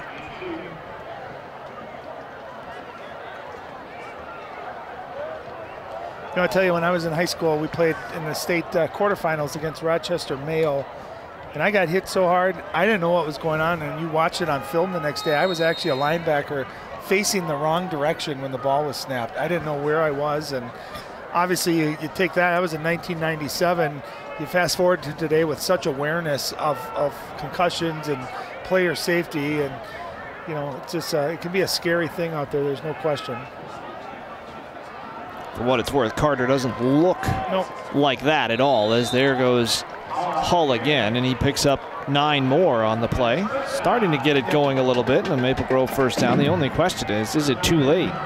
Well, I'll tell you what they're doing. They're just that pre-snap motion is just making the defense aware of it just enough so it's throwing them off of, you know, what their rhythm has been all night. So I like how they're attacking. Again, if I'm Maple Grove, I'm trying different formations, different motions, anything I can to try to find a little bit of an opening in that defensive line and then let Evan Hall attack it with everything that he can.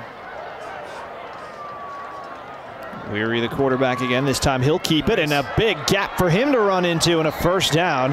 This is finally wrapped up and thrown down by Carter Patterson. I'll tell you, they got a nice rhythm going right now. Evan Hall, a couple of nice runs. That time, great ball fake, and he keeps it, and you saw some big guards pulling. And I'll tell you, you know, impressive with Spencer Wary, how fast he is, right? He turns that ball, he goes north and south really nicely. And for the first time all night long, Maple Grove has a nice little rhythm going on offense. He's a long strider when he runs. He really gets those legs going. 1st and 10 at the Panther 43, and the give is to Hall up the middle, and there you go. That motion again froze the defense just a bit. And Evan picks up 6. You know, if I'm Maple Grove, every about 4th or 5th play, I'm giving it to that Jeff Sweet guy just to keep them, again, off balance. And they're starting to get a little bit of a push, too. So nice job, nice adjustment Maple Grove made. This is a newfangled version of the old triple option. 6:55 to go here in the 3rd quarter. The Crimson trying to get on the board for the first time tonight. And Raymond once again is the man in motion, and he does get the call this time. Evan Hall is the blocker, and he is spun down on the outside. Excellent defensive play that time by Owen Dugan, number 25. Yeah, did you see Owen come flying in as a safety there?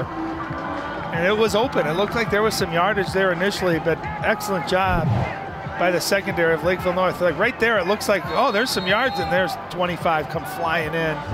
And they don't miss many tackles either. Did get a yard, so it's 3rd and 3.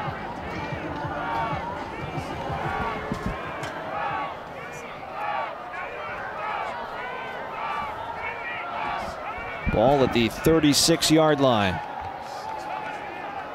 This time it's Hull cutting it back up the middle, and he's got a first down, and if he could have kept his feet, who knows?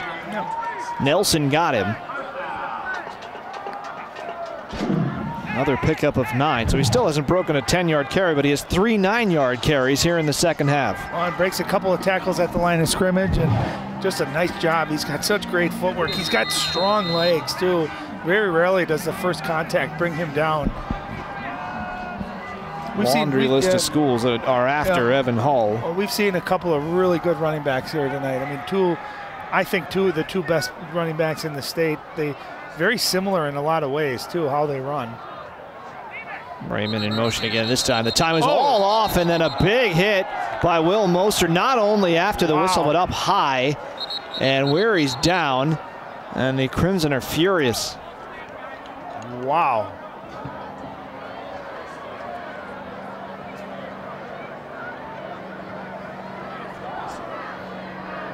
Mostard clearly didn't hear the whistle, but it wasn't that noisy.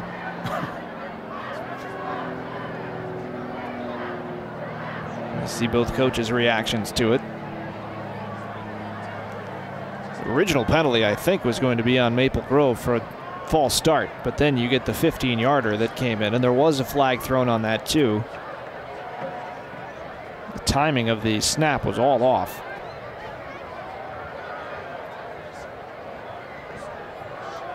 Holy buckets, that was a hit. Spencer Ware's taken a couple of big hits during this game. So that's going to make it a first down. Of course, you can still give the motion. Here's the snap, there's the movement, and then here comes Will, and it's a helmet shot, which is not what you want to see in and of itself. It was well after the whistle.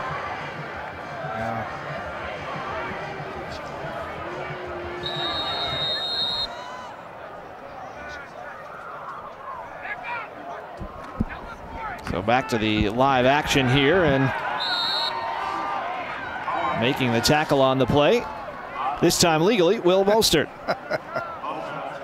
And that's a play, that last one, where helmet to helmet like that, seen players thrown out of games for that. Especially after the whistle like that too.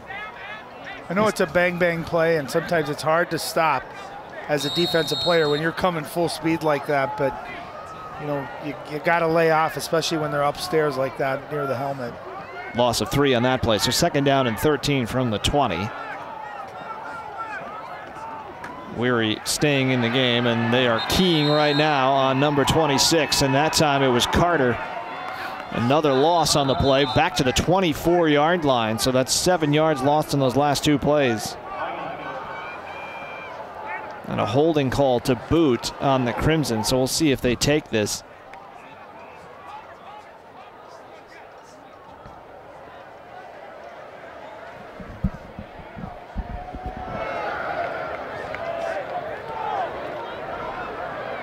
Talking to Brian Vossen about it right now as you see Matt Lombardi.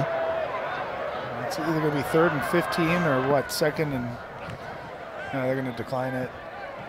You know, I'll tell you, they're running out of the shotgun too, and you think about it, you're letting these defensive linemen just get that push. You know, if you go out under center, sometimes it's a quicker developing play, and I try to change whatever I could on the rhythm there just to try to get Evan Hall a chance. As soon as he's getting that ball out of the shotgun, he's got 2 white defenders already on him. 3rd down and 17. They're going to try the screen pass, is just knocked back into his face. And that time it was Eli Mostert, and he's 6'4". You got to try to throw the screen pass over a guy who plays in the post for the Lakeville North basketball team. Well, the other thing you got to do as a quarterback on the screen is you got to sell it. You got to let those defensive linemen get close to you so that they think they're going to sack you. If you start showing passes they're running, these guys are well enough coached, they're going to react to it. Hands are going to go up, and they're going to be able to drop back. So it's a tough play, especially for a quarterback like Spencer Wary, who hasn't had a lot of reps or any game reps doing that. You got to sell that screen a little bit better. It's a great idea, and the principle of it against this aggressive defense is the right play call, but you got to execute a little bit better. Movement on the line is they're going to try a 42-yard field goal with Dimitri Spock, but it might be 47 yards now. See who they get this on. There was movement on both sides.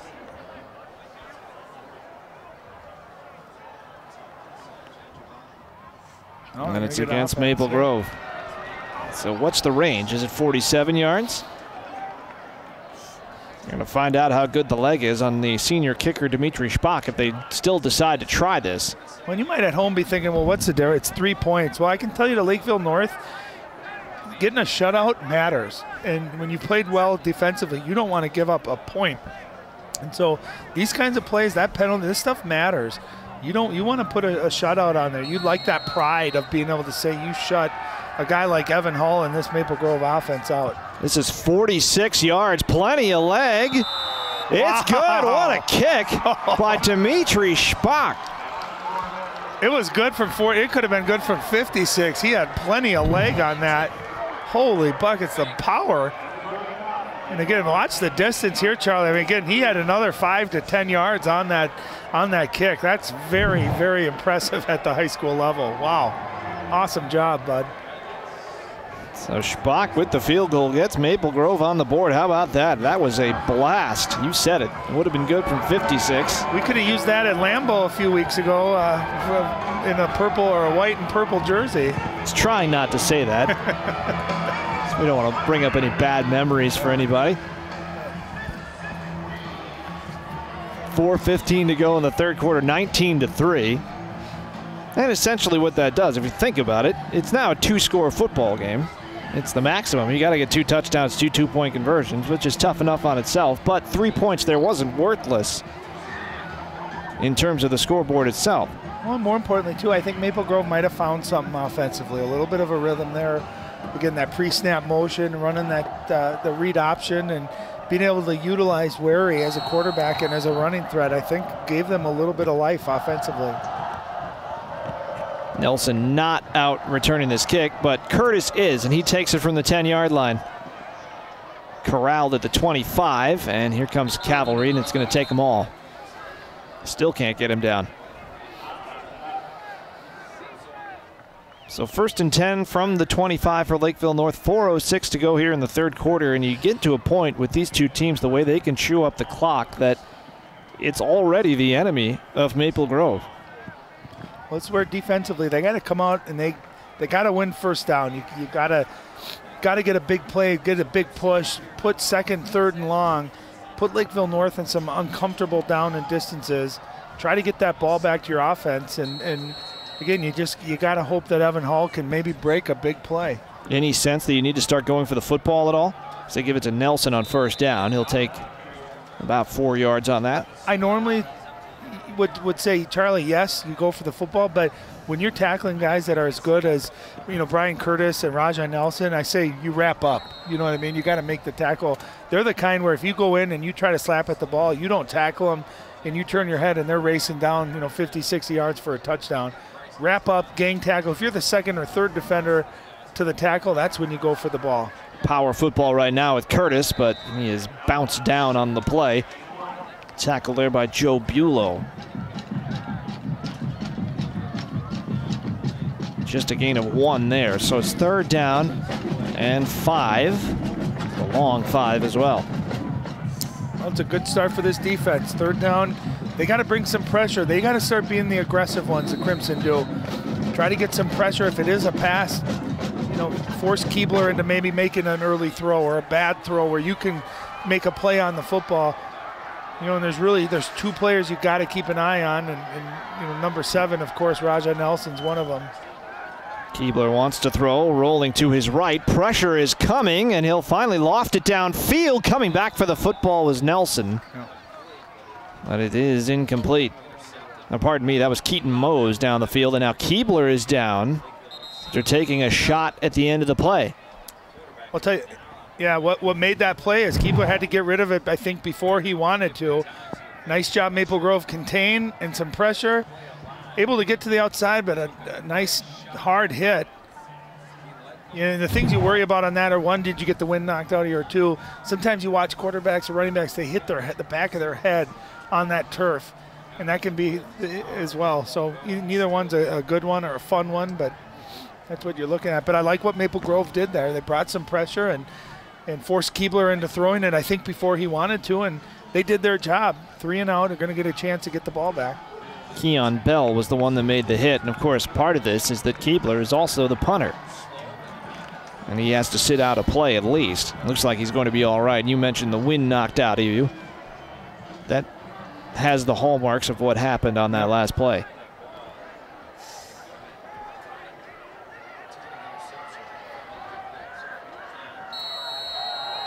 Weary is back to return the punt.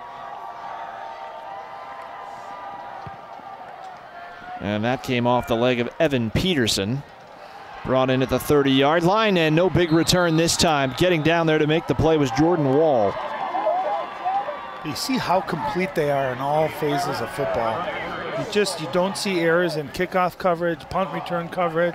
Meanwhile, with Lakeville North, when they return it, you're seeing big punt returns, big kick returns. So they're just a really dynamic and complete football team this year. So 70 yards to pay dirt, 2:38 remaining here in the third quarter. This game's certainly not over, but Maple Grove, you would think, needs points on this drive.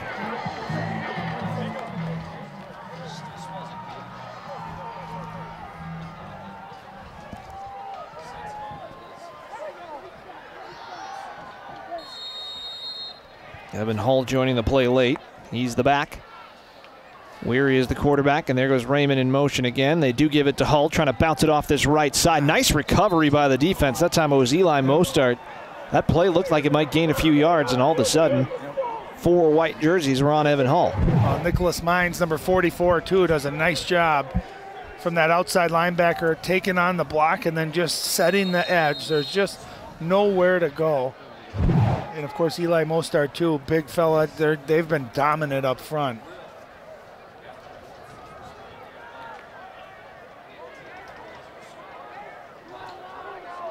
Hull still well south of that 100-yard mark. Mentioned he's only been held below that mark once, and it was their last game of the year last year against Eden Prairie in the state semifinals. They got him. That pass is high. Good coverage out there by Nelson, the intended receiver, Raymond. Well, and I think good that ball was overthrown because Nelson's eyes lit up. He was right in a perfect spot waiting for that ball to come.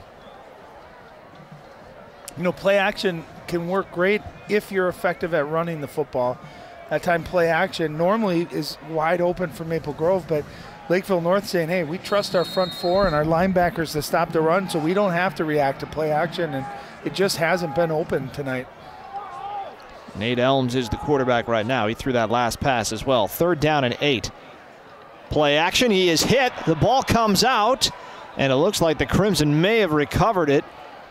Fighting for possession, and there was Samuel Herman for Lakeville North, and it is Maple Grove football. Coming in to make the hit was Nicholas Whippy. Well, Lakeville North got it. They did get it. So my question initially was, is that an incomplete pass? But it looked like he still had possession of that ball in his hand when that blindside hit came. And Herman came on the weak side blitz. And that's what you love as an outside linebacker. You're coming in unblocked, and you got a shot at the quarterback without him seeing it. Excuse me, Whippy on the hit. Yeah, you can see, I don't think his hand motion had started moving forward. That ball is going backwards right there. That's a great call. Got his face mask right on the arm. That's the perfect way to knock that ball loose, and now you have a chance to go for the jugular if you're Lakeville North. Absolutely. I'll tell you, as impressive as Lakeville North's offense has been and the way they've been able to run the ball, how great has that defense been tonight? They just have not had a weakness at all. And that's the entire season, too, as they call timeout here. It gives us a chance to talk about it. Week 1, they held Burnsville to 6 points. Shut out Eden Prairie. You already talked about that in Week 2. Week 3, they beat Farmington 62-34. That Farmington team airs it out, and they are the outlier. Then they beat Lakeville South 28-3, and last week beat Wayzata 42-13. I mean, this defense is just dominant. Well, and I read somewhere that it had been 11 years since Eden Prairie had been shut out.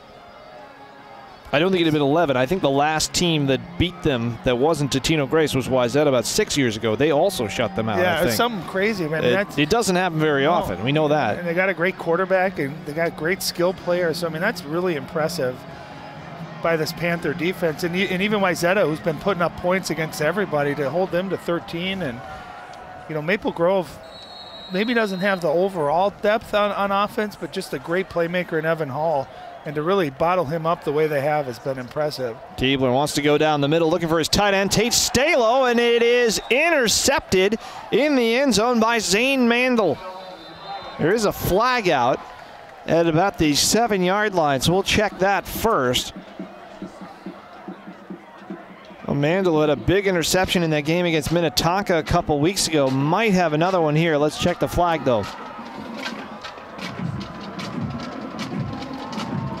Looks like it's going to be against the Crimson. Yep.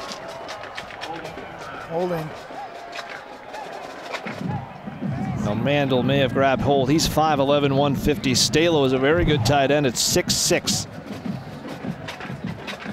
Hold was before that, I think. Yep. You know, and really well played, too. You saw 2 Maple Grove defenders back there, but obviously the hold before that play. Nice back to the ground with Curtis, and that was a very nice play that time by Cooper Wegscheid. And Wegscheid came up from linebacker that time nice and low, and that's what you got to do to great running backs. You got to take them out at their legs.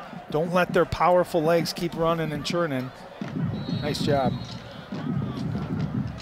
Just the 4th carry of the second half for Curtis, but one of them is a touchdown from about this range. He scored a 14-yarder earlier.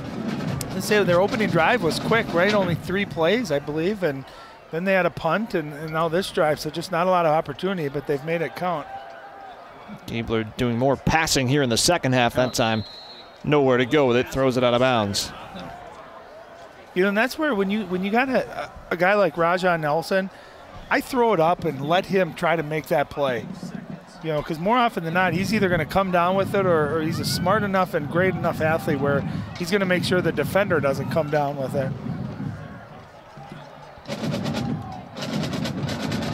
3rd down and 10 coming up. 54 seconds remaining in the 3rd quarter.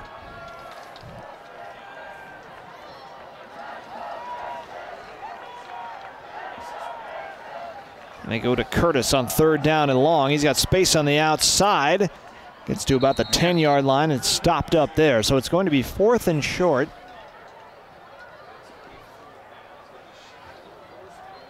You know, and again, every time they've needed some big yards, where do they go?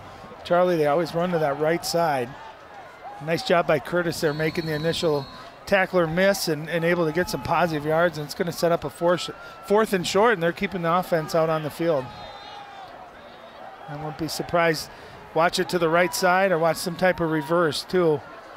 Power formation over there, and Keebler rolling, looking to throw, dropping it off of the end zone, and this one is picked off, and that one's going to count. And it was Weary with the interception at the goal line. Has he had a full game tonight or what? Coming in playing quarterback, that time with a nice job, great anticipation. And I thought, you know, watching that play develop, Keebler had a guy open. They ran a crossing pattern in the end zone. He was just about a second or two late on that throw. And a nice job, too, by Weary to adjust on that and play the passing lanes. You're going to see at the top of our screen there's a crossing pattern that's being run.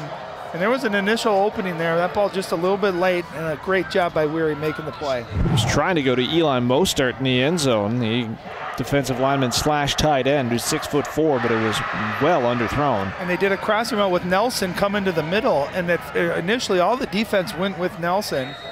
And Mostert was open there just a little bit late. Nice job. And a big play here for the Crimson defense. Can they find some big plays now on offense? They go to Evan Hull. He's got some space to run, trying to cut it outside. And he's up across the 25 to the 29-yard line, about a yard short of the first down. Again, another 9-yard gain. Still hasn't cracked 10 yet. Well, really for the first time tonight, we saw him bounce it and get out to that second level of defense. That was maybe the biggest hole he's had all night long. Yeah, nice job. They blocked it in. He bounced it outside, was able to get free there, and nice big gain on first down. I mentioned he's getting a lot of college interest, and we were told before the game that includes Northwestern in Chicago, getting some Big Ten looks, and he has fantastic grade point average, 3.97. Bouncing off a tackle there, and he's going to drag a guy out to the 36-yard line, and that was Will Mostert, who came in and whacked him, and he just bounced off. And you got to wrap up when you're playing against a great running back. And that was a good pop, a good hit, but it was shoulder pads, and right there, watch those feet keep going too. He's got great balance and keeps fighting for those yards. You know, you talk about Northwestern, he'd be a great fit, not only academically with, as you mentioned, his great GPA, but just from a physical and a football standpoint, the way Northwestern likes to pound the rock, he'd be an excellent fit. A lot of FCS offers, including just about everybody in the Ivy League, has come after Evan Hull. 0.2 of a second is all that remains in the third quarter, so they're making the most out of minimal time here in the third to move the ball up the field. Weary wants to throw, and he wants to go down the middle of the field for Colby Aubit, and he's got it. Oh. Wow. At the 30-yard line of Lakeville North, and this game is not over as we head to the fourth quarter. A big pickup there. That ball was hanging in the air, and I couldn't tell. It looked like it was right to the Lakeville North defender, but Colby Aubit just goes up and gets it. That's great concentration. You know how hard that is when you're running and you know you're going to get hit as that, you're turning around like that. Great concentration, and the biggest play of the night for the Crimson offense. Carter Patterson was there. He had his eyes on an interception for the second consecutive week. Not the case, and now the fact that Lakeville North did not get in the end zone on that last drive has kept this game alive, and Maple Grove is taking advantage. Their longest play of the night there, 36 yards, and by some distance, their longest play of the night. Play action, and Colby Aubit, 5'10", so not a big guy, but just went up and got that ball right in between two of the Lakeville North defenders. And again, you get 90% Evan Hull, but if you can take advantage of those couple opportunities down the field when they present themselves, then you got a great offense. And I like their rhythm and the way they've run the ball a little bit better, a little bit tighter, a little bit different than what they did in the first half. First and 10 here at the Lakeville North 30. 12 minutes to go in this football game, and the Crimson have opened that door a crack. Weary's going to keep it this time, and he's going nowhere on the play. Met immediately there by Ryan Mudgett and also Preston Palmer. Both of those guys have had big games tonight. It's just so hard to run between the tackles against this Lakeville North team. Your timing, if you're pulling a guard, it's got to be just impeccable. And not only that, even if you're in the right spot, you're blocking guys that are 240, 250 and strong. So you got to be low and you got to really drive them, and they're hard to move. There's just not a lot of space between the tackles to run the football.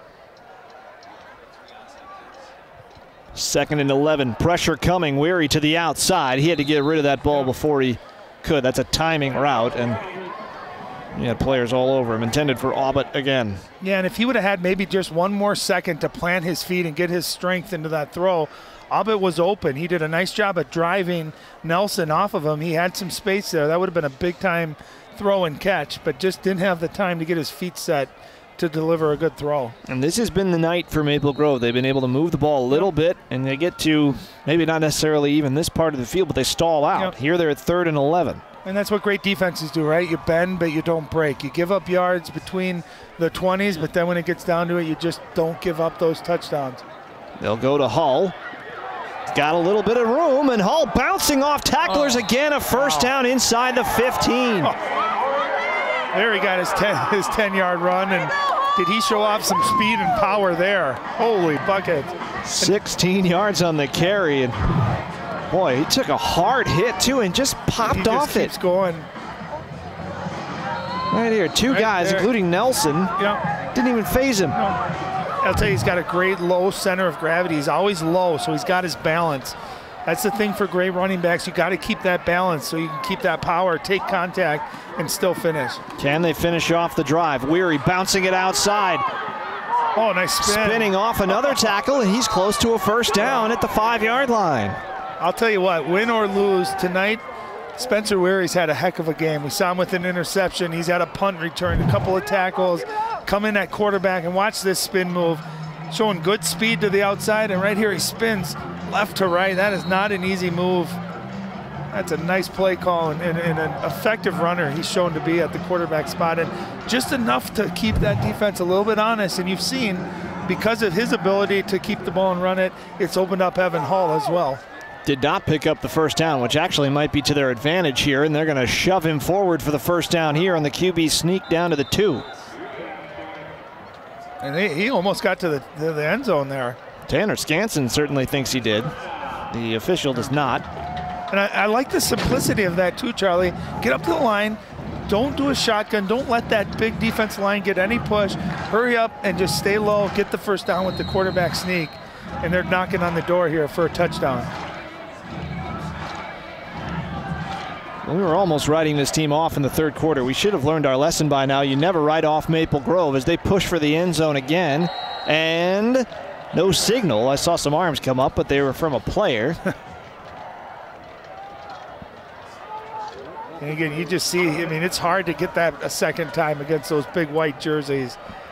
They're putting a lot of beef up front there. And I'm guessing to get this in the end zone, you're going to have to probably go off tackle a little bit.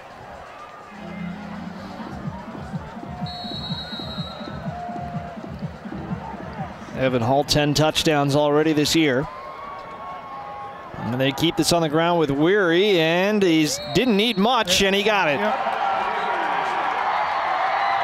See, I like what he did. I don't know if you noticed that little adjustment. He kept it again, but he moved over one gap. So he went between the guard and the tackle. And it was just enough to offset that push, and he found that little opening and was able to get across. You can see that didn't feel good running into that big white wall a couple of times in a row, but he's come in and done a heck of a job, and they're going to have to go for 2 here to try to make it a 1-score game. So they got to send him back out there. He's only 5'10", 160, and you mentioned he's going against some big guys, and he is not 100% for this play. And it's a big play because, of course, if they get this, you're only down by a touchdown.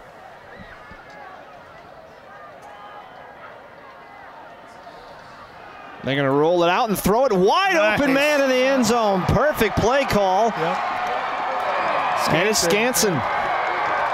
So it's a 1-score game with 9:14 remaining. I'll tell you, now watch the quarterback sneak. That time he moves over again, one gap. And you could see both of the D tackles were slanting right to the center. By him moving over one gap, allowed him to get in. Here's a little play action. Linebackers come up. Well executed, and nice job too by Skansen getting open and then keeping 2 mitts on that ball. And I'll tell you, when Maple Grove needs touchdowns and 2-point conversions, we saw it at the end of last year. They seem to have something magical about it. And that young man tonight has had a heck of a game, Spencer Wary. Took a big shot on that touchdown play. Still had enough to throw the pass. It looked like he couldn't move when he was coming off the field. Well, he's got to be tired too. I mean, he's been playing both ways, and he's taken some big hits as a quarterback tonight too, running the football and those QB sneaks. You got big linemen coming on top of you. It takes a toll on you, and he's been a tough kid tonight and really had a heck of a football game. Of course, that whole drive started because he picked off a pass at the goal line. Yep. Right, watch the hit. He's going to take a shot on the arm, and then after this, they're trying to rip the ball out. I wonder if his arm got bent funny. Well, and you worry too about getting falling on your ankle, turning your 500 pounds of Mostard on top of him. Yep. And you see all the hands going on there. You always wonder what happens underneath a pile, and you can see that play's already over. Guys are trying to rip that ball out. And Keaton Mose on the kickoff here. They've had good returns tonight. Not this time as they get him at the 15-yard line. Well, it looked like it was Owen Overly, number 23, who might have been the first one there. Well, and you kind of feel, Charlie, the momentum swinging over to the Maple Grove sideline. Kind of started with that long field goal that they got. They got that. They got points on the board. They kind of believed, hey, we can score against these guys, and got the big interception at the goal line and really just drove the whole length of the field here and punctuated with a quarterback sneak, got the 2-point conversion, and now you're at a 1-score game. So if this defense can continue to hold up and get the ball back to their offense, this would be a heck of a turn of events. Curtis, and he's going to try to put a quick stop to that, and he is loose. Brian Curtis down the sideline. This will be 84 yards, and there are no flags on the field. Wow. Unreal. His 4th touchdown of the night. And that's what he has to say about your momentum. Over 200 yards, and he now has touchdown runs of 56, 19, 14, and 84. Wow. Unreal. And he got to that second level, and again, he's got just unbelievable game-changing speed, and he gets out in the open and he can finish runs off. And that's what great teams do. You get a little bit of adversity. How do you respond? First play of the drive, 86-yard touchdown. Mine's out for the extra point. Good job by Keebler on the snap. Yep. That one was a little rough, and he brought it down, and it is 26-11. Well, the only good news for Maple Grove on that play is that it happened fast. Still a lot of time left in this game, but boy, does that kick you right in the teeth. I'll tell you what, initially when I saw it live, I thought he wasn't touched. He made a couple guys miss there. See how shifty he was at the line of scrimmage. A couple of ankle tackles, and then he broke it outside, and just great speed.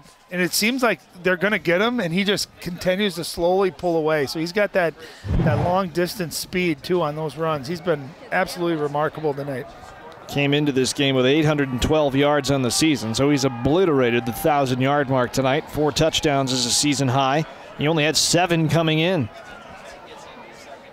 Just an incredible game for Curtis. Well, and the number of touchdowns he had can be a little deceiving because they've blown a lot of teams out. So sometimes he's not getting carries, very, very far into the second half. Tonight he's gotten to play a full game, and you've just seen. And again, Brian Vossen told us at pregame, he told Allie at halftime, we wear on teams. We're going to wear on teams. We're going to keep doing what we do, which is run the football. We're going to just wear you down. We're nothing special, and that's exactly what they've done. And at any given time, you got 2 guys in Raja Nelson and Brian Curtis that can break a play like that open. Kickoff is going to go out of bounds. That's the other thing, too. Of course, he shares the load a little bit with Nelson. He carries the ball more, does Curtis, about 3 times to Nelson's 1, but Nelson has 6 touchdowns because he breaks big plays all the time. That takes big plays and touchdowns away from Curtis. Well, and what you don't realize is they're helping each other. So Nelson's taking enough attention where he takes a safety and a corner out of a play, and that allows Brian Curtis to have some of those big plays and vice versa. That was a great scene right there. Well, they're still looking at Spencer Weary. That was what was going on in the background of that shot. And so that means Elms is back in at quarterback. They'll hand it off. Evan Hull out across the 40, a pickup of 6 yards.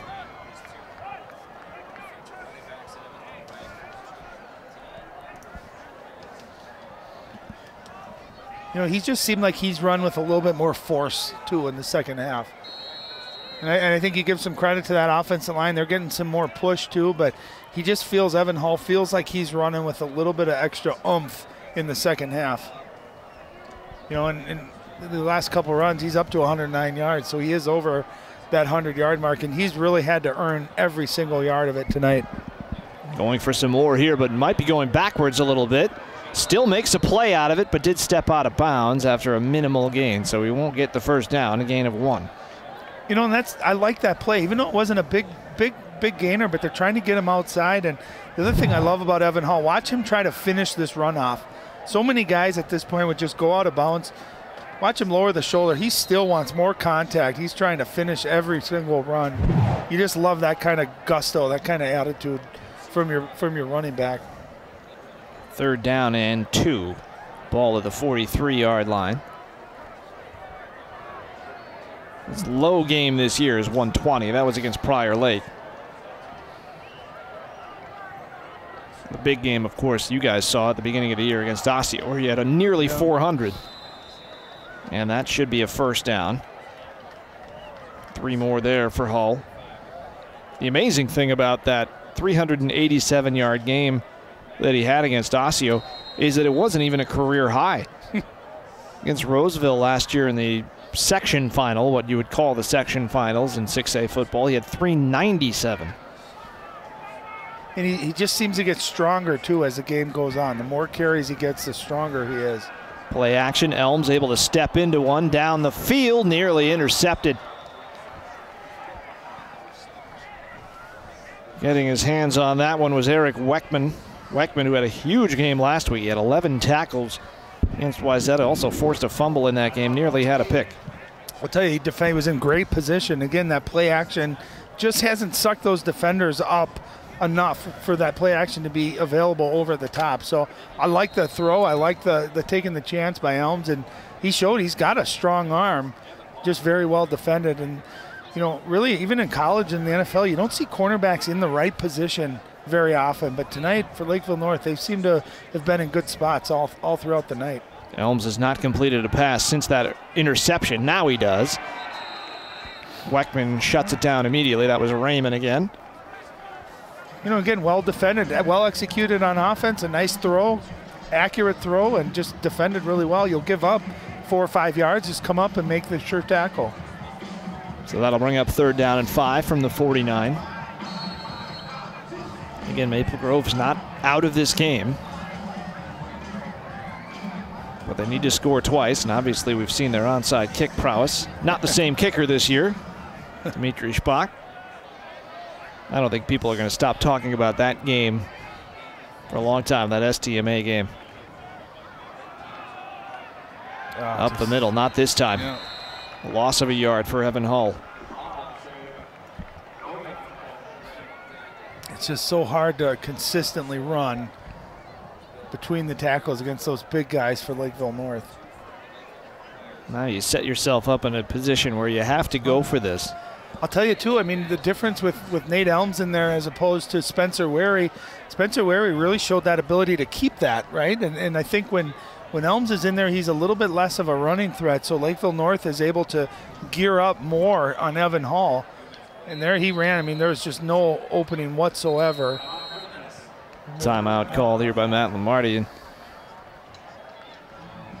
Wary is on the sidelines. They're not looking at him anymore, but he does not have his helmet on either, so we'll see if he's able to get back in there. Take a look at some of the upcoming games. Lakeville North, they got Prior Lake. That's at the Vikings practice facility. That's the second game that'll be played there. Then they finished the year with Egan. Egan really struggling this year. Not an easy road for Maple Grove in this tough district, and that 2-3 record for Wayzata is not representative of how good that team is. Those losses are to Lakeville North, Minnetonka, and Eden Prairie. And they almost beat Eden Prairie on a 2-point conversion late in that game. How about these schedules, right? Edina, Wayzata, Eden nightmare. Prairie. Lakeville North is kind of your non-conference, if you will, game that you add on here. I mean, just not easy. Prior Lake, and I mean, every week is just a top 1 or 2 or 3 team in the state, it feels like, and a lot of really good defenses too. Leafy's still after it. How do you put that thing on? That's what I want to know. 4th down and 6 from the 50.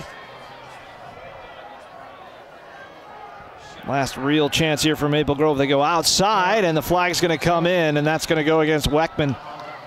Yeah, that time, good spot. He jumped it quickly, but definitely some contact before that ball arrived. So that'll keep the drive alive. And a relatively penalty-free game in this one. Yep. Both teams really been clean tonight.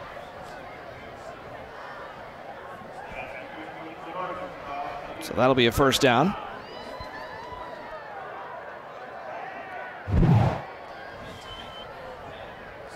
Yeah, good call. You know, the thing is, I don't know if that was a catchable ball either. That was a good 5 yards out, but there was definite contact prior to the ball arriving. Max Hoyt was the intended receiver, so that puts it at the 35. And they go back to the ground for Hull, and he stumbled. Yeah. I don't know how much room he had. Preston Palmer was right there, but he did stumble. You know, and one of the rare times you're going to see him lose balance when he's carrying the football. He's usually got such excellent footwork and balance, and I think that time maybe gearing up for some contact and kind of tripped up a little bit. That's going to be the easiest tackle for Lakeville North on the evening.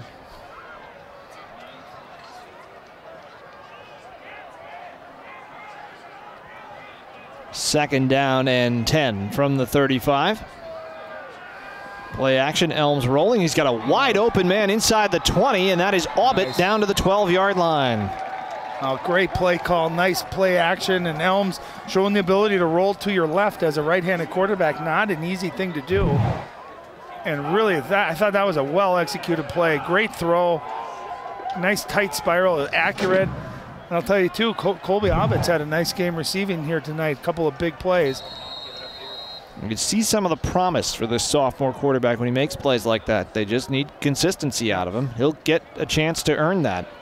Here is Hull, still going, and he's inside the 5. Very close to a first down, another pickup of 9, and that was not an easy 9 yards. I thought he'd look like he had the outside there. If he had bounced that one out, he kept it in, and I thought it was going to go for just a yard or two, but he just kept that pile moving, able to get down. And again, Maple Grove able to get down in the Renzo. They're knocking on that door. They got to be able to punch it in again. Second down and short, and this time they go the sneak with Elms, and they shove the pile all the way down. Should be enough for the first down. They threw him back, but he is going to be granted the 2-yard line. They did that same play the last time they were down here. They ran up to the line of scrimmage, and Lakeville North a little bit slow in lining up. And Elms, you know, pretty good-sized kid, able to move that pile forward. They're going to have first and goal from about the 2-yard line. Still 4:43 remaining. Maple Grove, the 2 timeouts. Is this a situation, if you score, do you even think about giving Lakeville North the football back? It's going to be an interesting scenario. We'll see if we get there. We've got to get there first. First and goal at the 2. They pitch it to Evan Hull, trying for his touchdown, and there it is. Got it. I'll tell you, a great play call. You get them outside. They had good push. They had a nice job sealing the end, too, there. And blockers out in front. And that was a really nice drive. Good balance there. Good mix of play calling, running and throwing the football. And it leads to Evan Hull's first touchdown of the night. His 32nd carry of the game, and that's about par for the course. They'll kick the extra point this time. So Spock, who's already hit a 46-yard field goal, out for the chip shot. Big point here, however, if they want to try to come back in this game, and Spock's kick is up, and it is good. He's got some kind of leg on him, doesn't he? He does. And that's what you wanted to see at halftime. Get him the ball on the outside. They haven't run him outside a lot. And that time I thought, if you can seal the edge, especially with the big linemen, you kind of seal them off. and get him out in space like that. He's just so hard to bring down. That was a really nice play call there, and I thought the best drive of the night, really. They had a nice bootleg, thrown, you saw Elms that time deliver a strike, roll into his left. Good balance. It was just a really well-executed drive, and putting up 18 points against this Lakeville North defense is not an easy thing to do.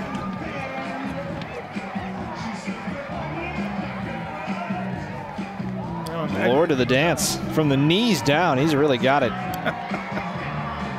I mean, the Leafs are constricting, so we'll give him credit. 12-0 at half. You think about the second half, Maple Grove's outscored Lakeville North 18-14. And so you talk, what Coach Lombardi told Allie at halftime is, I want to see us believe. I think they've come out in the second half and they've done that. Doesn't mean you're going to win. Doesn't mean you're necessarily even a better team than Lakeville North, but they fought here in the second half. Lakeville North certainly thinks this is an onside kick. They've got 10 guys within 20 yards of the football, and they do blast it deep. Nelson's the only guy back there. He won't get near it. So 4:22 remaining. Of course, Lakeville North went 84 yards on one play on their last drive, so they've got to try to find a way to stop Curtis at this point. So it's kind of a conundrum. Do you load the box up and then potentially leave Rajah Nelson one-on-one? And you could see Lakeville North running play action, doing it that way. So as a defense, you kind of got to pick your poison of how you want to defend this Lakeville North offense. Give Maple Grove credit. This is a team, they're outsized today. Probably say Lakeville North certainly has more talent, at least more spread out talent. More experience, too. You still got young players on this Crimson. I love how they've come out here to play in the second half. They do give it to Curtis, running off that left side, and he'll get a couple. Yet somehow the Crimson have found a way to make this a game, and Matt Lombardi said before this game, win or lose tonight, it's all about making ourselves better for that playoff push. I mean, they have a horrible schedule, but they could go into the playoffs with 2 wins and be a dangerous team for somebody. And you go into the playoffs, too, not scared of anyone, because you've seen the state's best every week, week in and week out. So they're going to come into these playoffs believing they can play with anybody, especially after a game like tonight where I don't think they've played particularly great, but they find themselves only down by 1 score here and a chance maybe to get the ball back for their offense. 2nd down and 6. They keep the timeouts in the pocket right now. We'll see if they go to one. Not yet. There's a gain of 2 there for Curtis. Curtis has done his damage tonight on 19 carries, well over 200 yards. And obviously, the 80-plus yard and the 50-plus yard touchdown runs. But, they just keep doing what they've done all night long. And we've seen situations like this. It doesn't look like much is happening. And all of a sudden, Curtis able to break through, get to that second level. 3rd down and 4. Fans trying to make some noise here for Maple Grove. They'll hand it off, and they got him in the backfield. 4th down coming up, and the Crimson are going to get a shot at this. Ben Bristol making the play. Well, 2 things. I thought maybe they'd take a timeout here to stop the clock. The other thing, I thought Lakeville North got really conservative on that series there, but excellent push by Bristol, and they did a nice job of gang tackling. Not an easy thing to do to stop Brian Curtis, as we've seen here tonight. Raymond goes back deep for it. They are going to save the timeouts for offense. 2:30 remaining. Here comes the punt. High kick. Raymond. Oh, he lost it, and he's got to try to recover it. Lakeville North says they have it. Wow. Oh, someone's flipping. They're still battling for it down at the bottom of that pile. He tried to grab it back again, but there were a lot of white shirts down there, and they seem convinced it's their ball. Yeah, it is. Referees still aren't sure. Lakeville North football coming out of the pile is Jake Mills, a senior cornerback, number 37.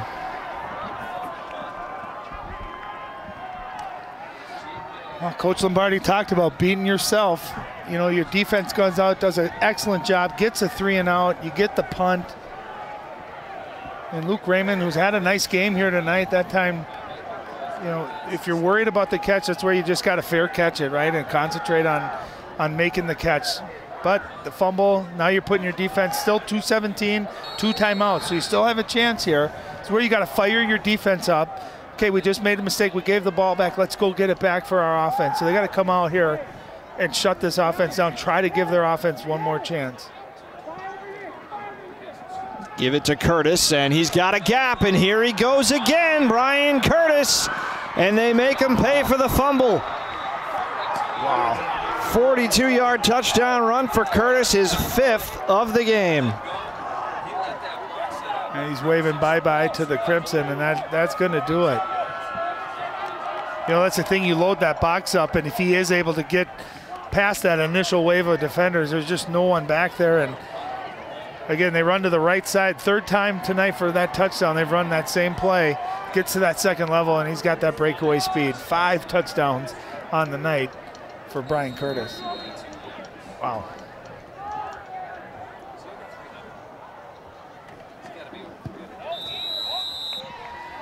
$293 yards on the night on 20 carries and 5 touchdowns for Brian Curtis. 33-18, and boy, the Crimson were so close to giving themselves that shot to come back in, and then here he goes. I'll tell you, he ran with some great patience there, Charlie. It looked like he was kind of waiting for his blockers, to almost a Le'Veon Bell style that time, and really well blocked. He wasn't touched on that. Kind of slow, patient, and then he just explodes. Nice job keeping those legs pumping at the end there, able to finish it off. Only difference between he and Le'Veon right now is he's actually playing football and doing it pretty well. Yeah. 12 touchdowns now on the year, 293 yards unofficially, but my goodness, it's been pretty easy to track his yards tonight because they all end up in the end zone. Yeah, you know, you're running behind a really good offensive line. I can't stress enough, too. I think Dawson Godey, number 49, the fullback, has been phenomenal at blocking. And it takes, you know, that's a great thing, Charlie, about football is, you know, Curtis is going to get a lot of the credit, and rightfully so. He's a phenomenal player, put up huge numbers. But if one player doesn't block the one guy, if the one player doesn't do his assignment, you don't get that. It's the ultimate team game. And, you know, you show me a great running back 9 out of 10 times, I'll show you a great offensive line in front of him. So just a really complete team offensively and defensively here tonight. And they're running it both directions. Yeah. I mean, that was another one to the right behind Benhart, but the 84-yarder was a left side run. Yep. They've got a good offensive line up and down the ranks. It's not just the 6'9", 305-pound senior that everybody in the FBS wants. They're going to have to sling it deep for Raymond. He had a step on Nelson, but the pass too far out in front of him. Wouldn't that have been just like this game for the Crimson to get a big play and get right back into it? Yep. Keep hope alive. Elms has a strong arm, and you saw it again there. I mean, he got some mustard behind that and threw a really nice ball, and Raymond had the step. Now, he looks the part. I mean, he's 6'2", just shy of 200 pounds. He's a big kid, strong arm, as you mentioned. Just a sophomore. He's got a chance to grow into it here. He's just learning on the job, and it's tough.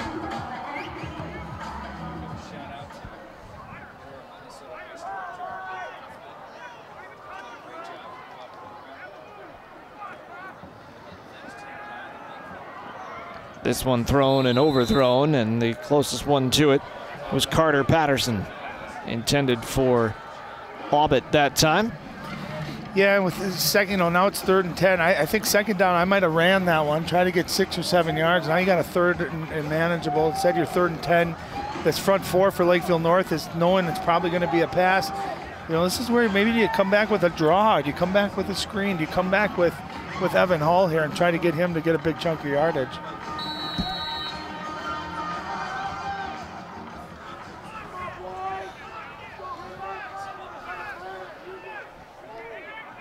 .202 left in the game. And they nearly botched the handoff there. Somehow Hull hangs on to it. And he is submarined to the 25-yard line by Nelson. What a tackle, too. Did you see how low Nelson got? You can't hit Evan Hall up top because he's got those powerful legs. And nice job by Nelson coming up. And you saw how low he went on the tackle. Watch the tackle right here. Coming out, bottom of your screen. Just goes low right into the legs. Excellent tackle. Elms has to take off and throws through the hands of his intended receiver.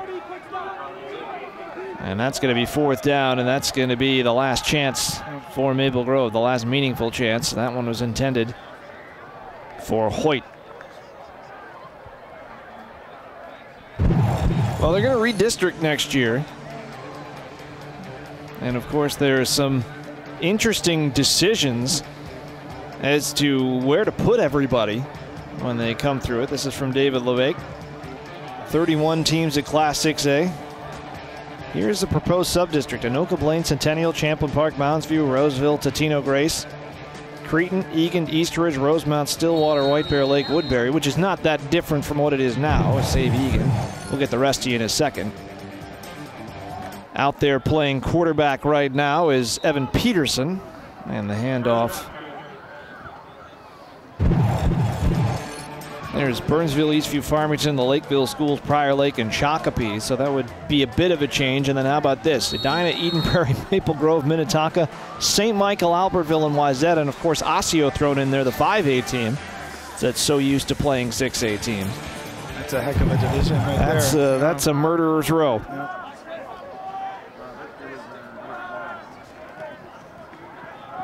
Curtis is still the back. He might be trying to push that 300 mark. So he gets a yard on that play. Under 50 seconds remaining, I should say. Well, an interesting game here tonight. And of course, Lakeville North is going to be undefeated again. They're going to stay #1. They let Maple Grove hang around a little bit. Does this dampen your opinion of them at all, or does it enhance it? No, it enhances it. I've seen so much of Evan Hall and what he's done, and even though he's going to end up with pretty good numbers tonight, I mean, Lakeville North did a phenomenal job of attacking him and keeping him in check for the most part. I'll tell you, if you're Brian Vossen, you love a game like this because your kids can't get too cocky, right? There's enough mistakes. You gave up enough yards and points where you're going to get their attention, and that's what you want as a coach. When you got a dominating team, how do we keep their attention and keep coaching and keep them buying into what we're preaching them? So it's really a win-win. You do it while also winning a heck of a game on the road. Well, we don't know what Blaine did tonight against Centennial. They might still be in action as this game got over pretty quickly, but Lakeville North is at least one undefeated team still here in 6A, and they are going to be #1 when the polls come out next week. And a big thanks to that guy, Brian Curtis. Just a ridiculous game as he pushes 300 yards and scores 5 touchdowns on the ground. But as you mentioned, the credit goes to pretty much everybody wearing white. Yeah, and I think you can't underestimate, too, just that threat of a pass to Nelson, his playmaking ability, too. Of course, that big fella, look at those big mitts on that football. The football looks like a mini football right there. It's one you give to your kid. Yeah. I mean, he looks like he's twice the size of some of the other players in the Crimson. And I think, too, if you're Maple Grove, you walk away and you're Coach Lombardi and you're proud of your team. I think you came back and you fought in the second half and you were able to put some points up and move the football, and you got a new quarterback, Spencer Wary, who showed you some really good things and gives them a different dimension on offense for sure. And I thought Nate Elms threw the ball pretty decently tonight. I mean, I thought he had some really nice throws, and defensively I thought they did a good job. If you take a couple of those really big plays that Curtis had, obviously, and you know, it was a fun game to see, and I think if you're Maple Grove, you know, you've seen Minnetonka when they were #1, you've seen Eden Prairie, and now you got to see the new #1, and I think there's a clear difference between Lakeville North and everyone else this year. I really do. Well, we'll see how that shakes out throughout the rest of the season, but boy, what a fantastic run they've had. And they've got the big game next week with Prior Lake at the TCO Performance Center. Then they finish up with a winless Egan team that's really struggled. They've got a great chance to go 8-0. That Prior Lake game won't be easy, but you've got to figure they're the favorite every time they take the field. Well, again, you combine great size with great skill players and great coaching, and that's what you get. Well, we're going to take you out of here with the sights and sounds and, well, let's say the smells of this one, too, because it still smells like baby powder in this place. Started in the rain. Lakeville North was 5-0. It ends slightly less rainy, and Lakeville North is 6-0. Big night for Brian Curtis, and they win at 33-18. For our entire crew, for Allie Arlt, Brian Iverson, I'm Charlie Beatty saying so long. Thanks for watching CCX Sports.